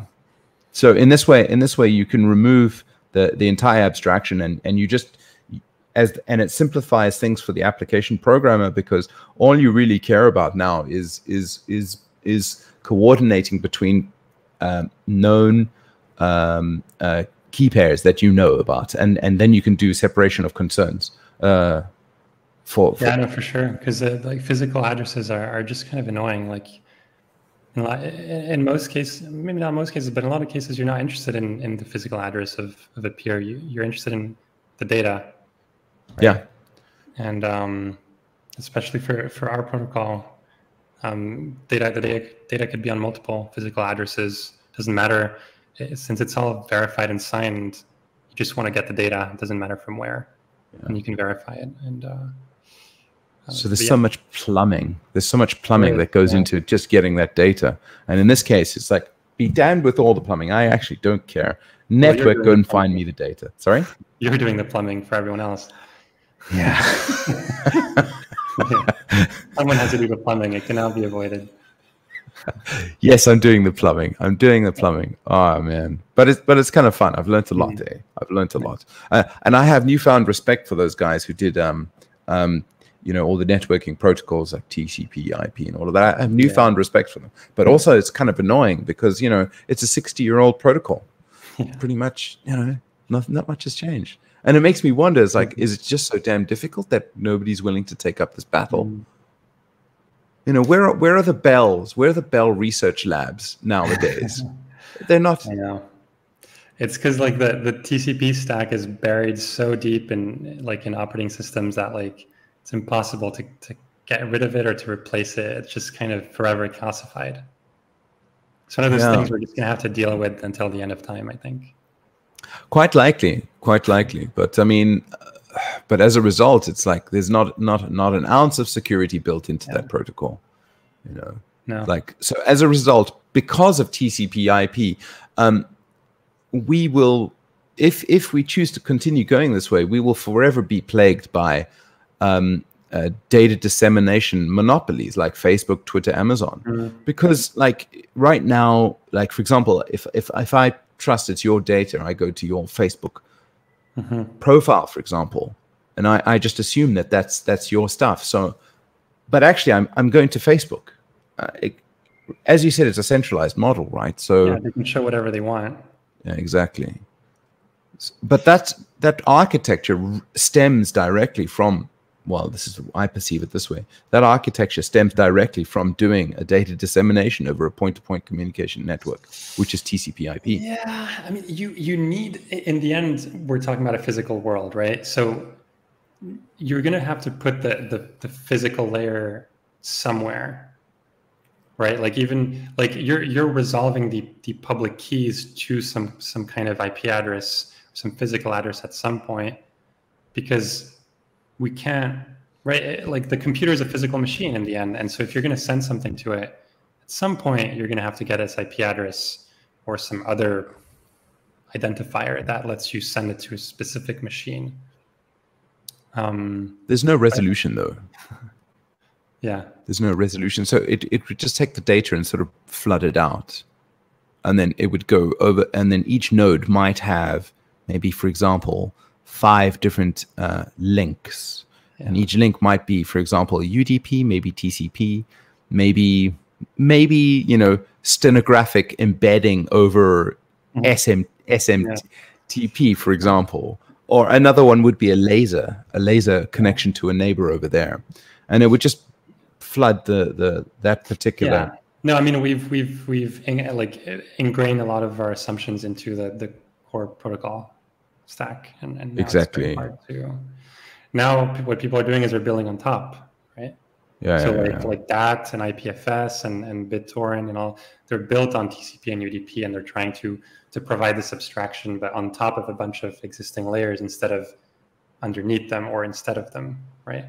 Yeah. They're just building on top, which, it's doable, but it is more inefficient and a little bit redundant, but and slow as fuck. And slow, yeah.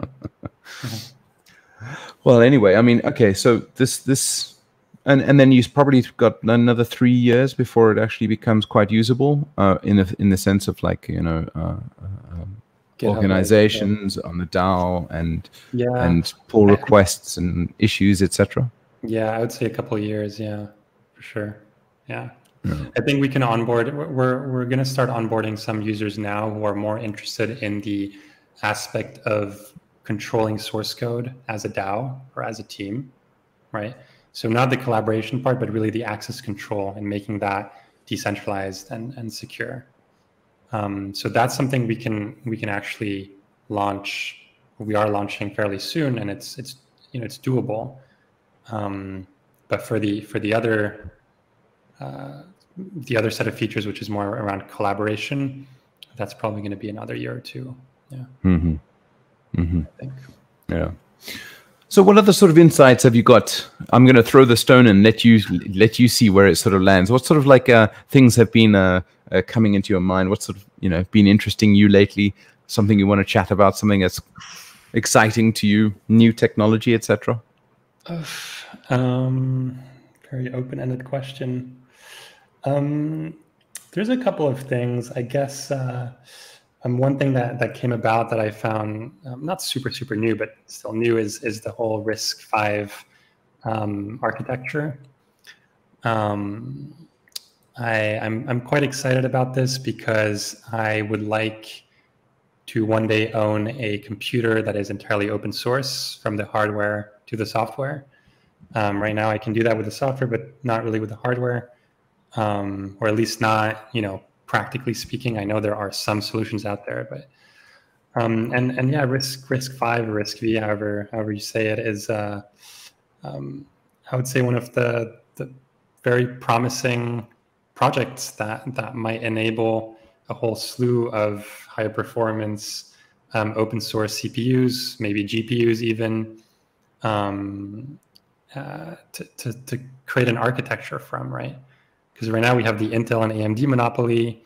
Who knows what's running on my computer on the kind of what is the Intel chips? They have this part of the chip, which I forget the name of it, but it basically is a backdoor, and I think you can disable it or try to not install it on certain computers. But anyway, it's designed to have this remote access for.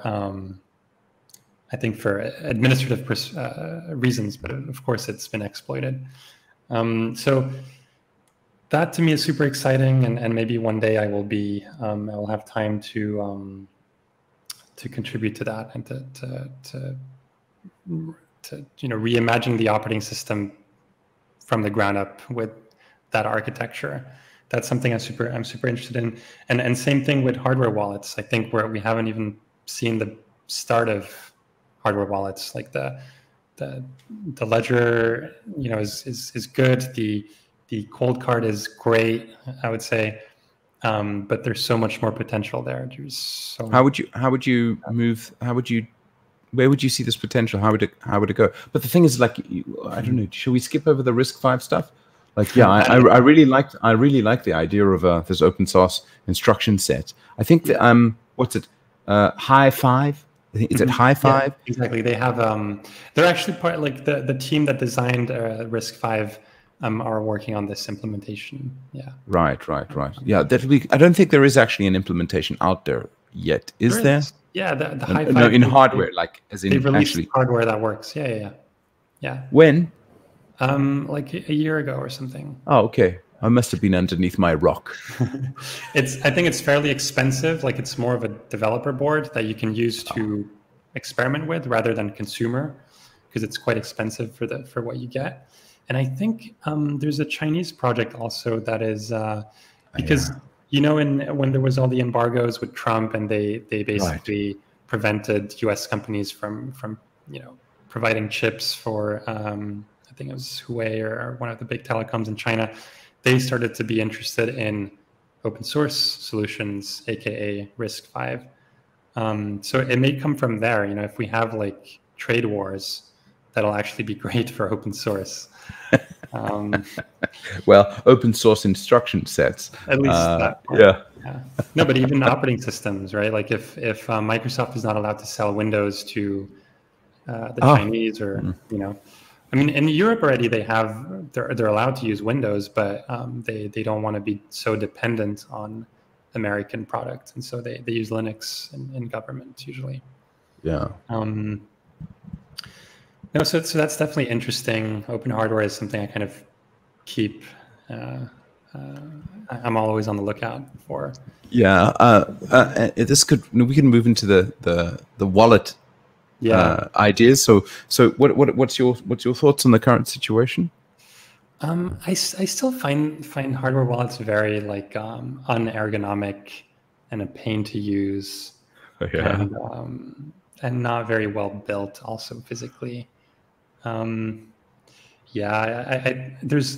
you think about it, like what's wrong with the Trezor one? I mean, like seriously, what's wrong with that one? I haven't tried the Trezor. I haven't tried it, but I've only tried the Ledger and the Cold Card. And but they're both decent in their own ways. I kind of like the minimalism of the Cold Card actually. I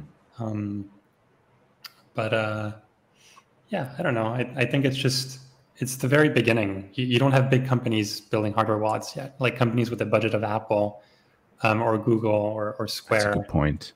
So Square is starting to look into it now. But when you look at what Apple can do with the iPhone, just in terms of engineering, I can just imagine what we'll see in terms of. Oh, so that's what you mean by it hasn't even touched the like so. I mentioned my networking protocol's got this the key pair, right? So like my thoughts were like, shit, where am I going to store the key pair or the private key? Yeah. And I was setting about, and I was creating my own little USB dongle thing. And I went on and I thought, you know what I would like to see is like a kind of a watch. I'd like to have a watch where I can sort of plug in something and it would have my private key in there, and I could just do networking that way if I wanted to sign something. So I came across something called Watchy. Dude, here it is right here. It's an e-ink thing. It's an e-ink thing. And it's like a DIY sort of thing. You can put a private key on there. Yeah. It's all open source hardware, software. And I thought, fucking hell, this is really, really cool. E-ink, it can last me for like a week at a time. And I just stick in a USB cable in there, and I just walk around wherever my private key is. Like it's on my wrist. This is where we're kind of getting to, man. I think it's awesome. I think it's really awesome. There's actually a company that reached out to me because they wanted to build a Lightning wallet for Bitcoin using Nakamoto because they're in a jurisdiction that does not allow things like Electrum or any form of custodial. What? So it's the Emirates, like in the Middle East. Yeah, where they're super strict, and they're essentially like, you can't, like if you have a server, then good, bye. So he's like, okay, well, how can we design this without a server? And oh fuck! All right, it's pretty funny. But so they're doing something using these cards called Tangem, and they're little cards with a chip on them, and it's a secure element chip where you can put a private key on it.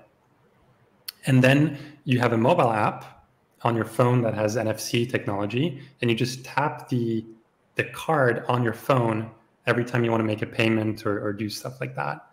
And I think that's also super interesting, where you would have your private key on this little card that has no LED, it has nothing, right? But maybe you wouldn't.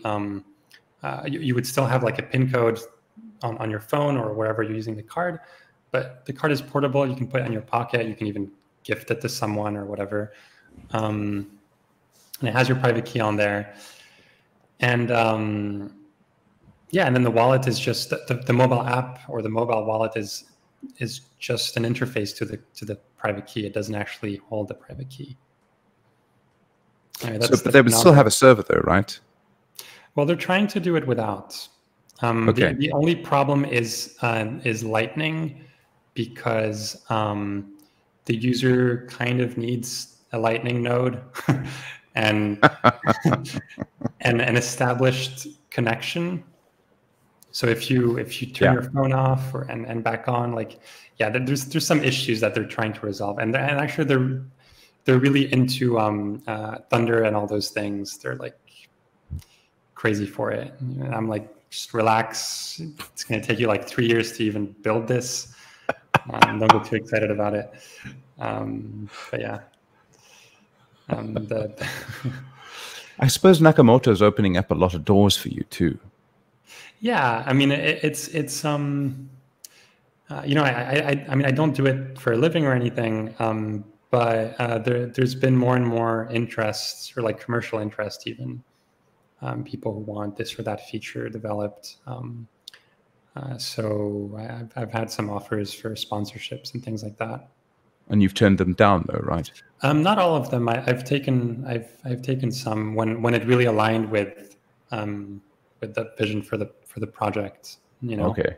Oh, so then you're in a lucky position to be able to do that sort of thing. Yeah, definitely. Most people can't, you know. Definitely. Yeah, it's funny. I've tried to get a grant from Square Crypto also, like back when I started the project, but it was weird. It didn't work out. What is Square Crypto? Square. You know, Square. Yeah, so Square has a crypto division. Yeah. And they fund a lot of Lightning development. They fund a bunch of projects like BDK, Bitcoin Development Kit. Right. They fund, they fund a few Bitcoin projects essentially via grants. Okay.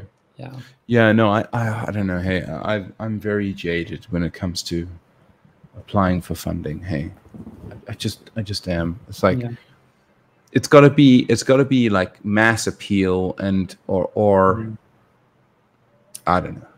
Just yeah. No, I got you. I didn't have the best experience either. Ah, right. Yeah. But would you consider like trying to become like a full-time Bitcoin developer or something like that? Yeah, I mean, definitely. I think when the Radical project doesn't need me anymore, that's definitely something I'm considering. That's like where I think I would want to go, right? Because it's just the most interesting project right now out there. Right. I think. Right.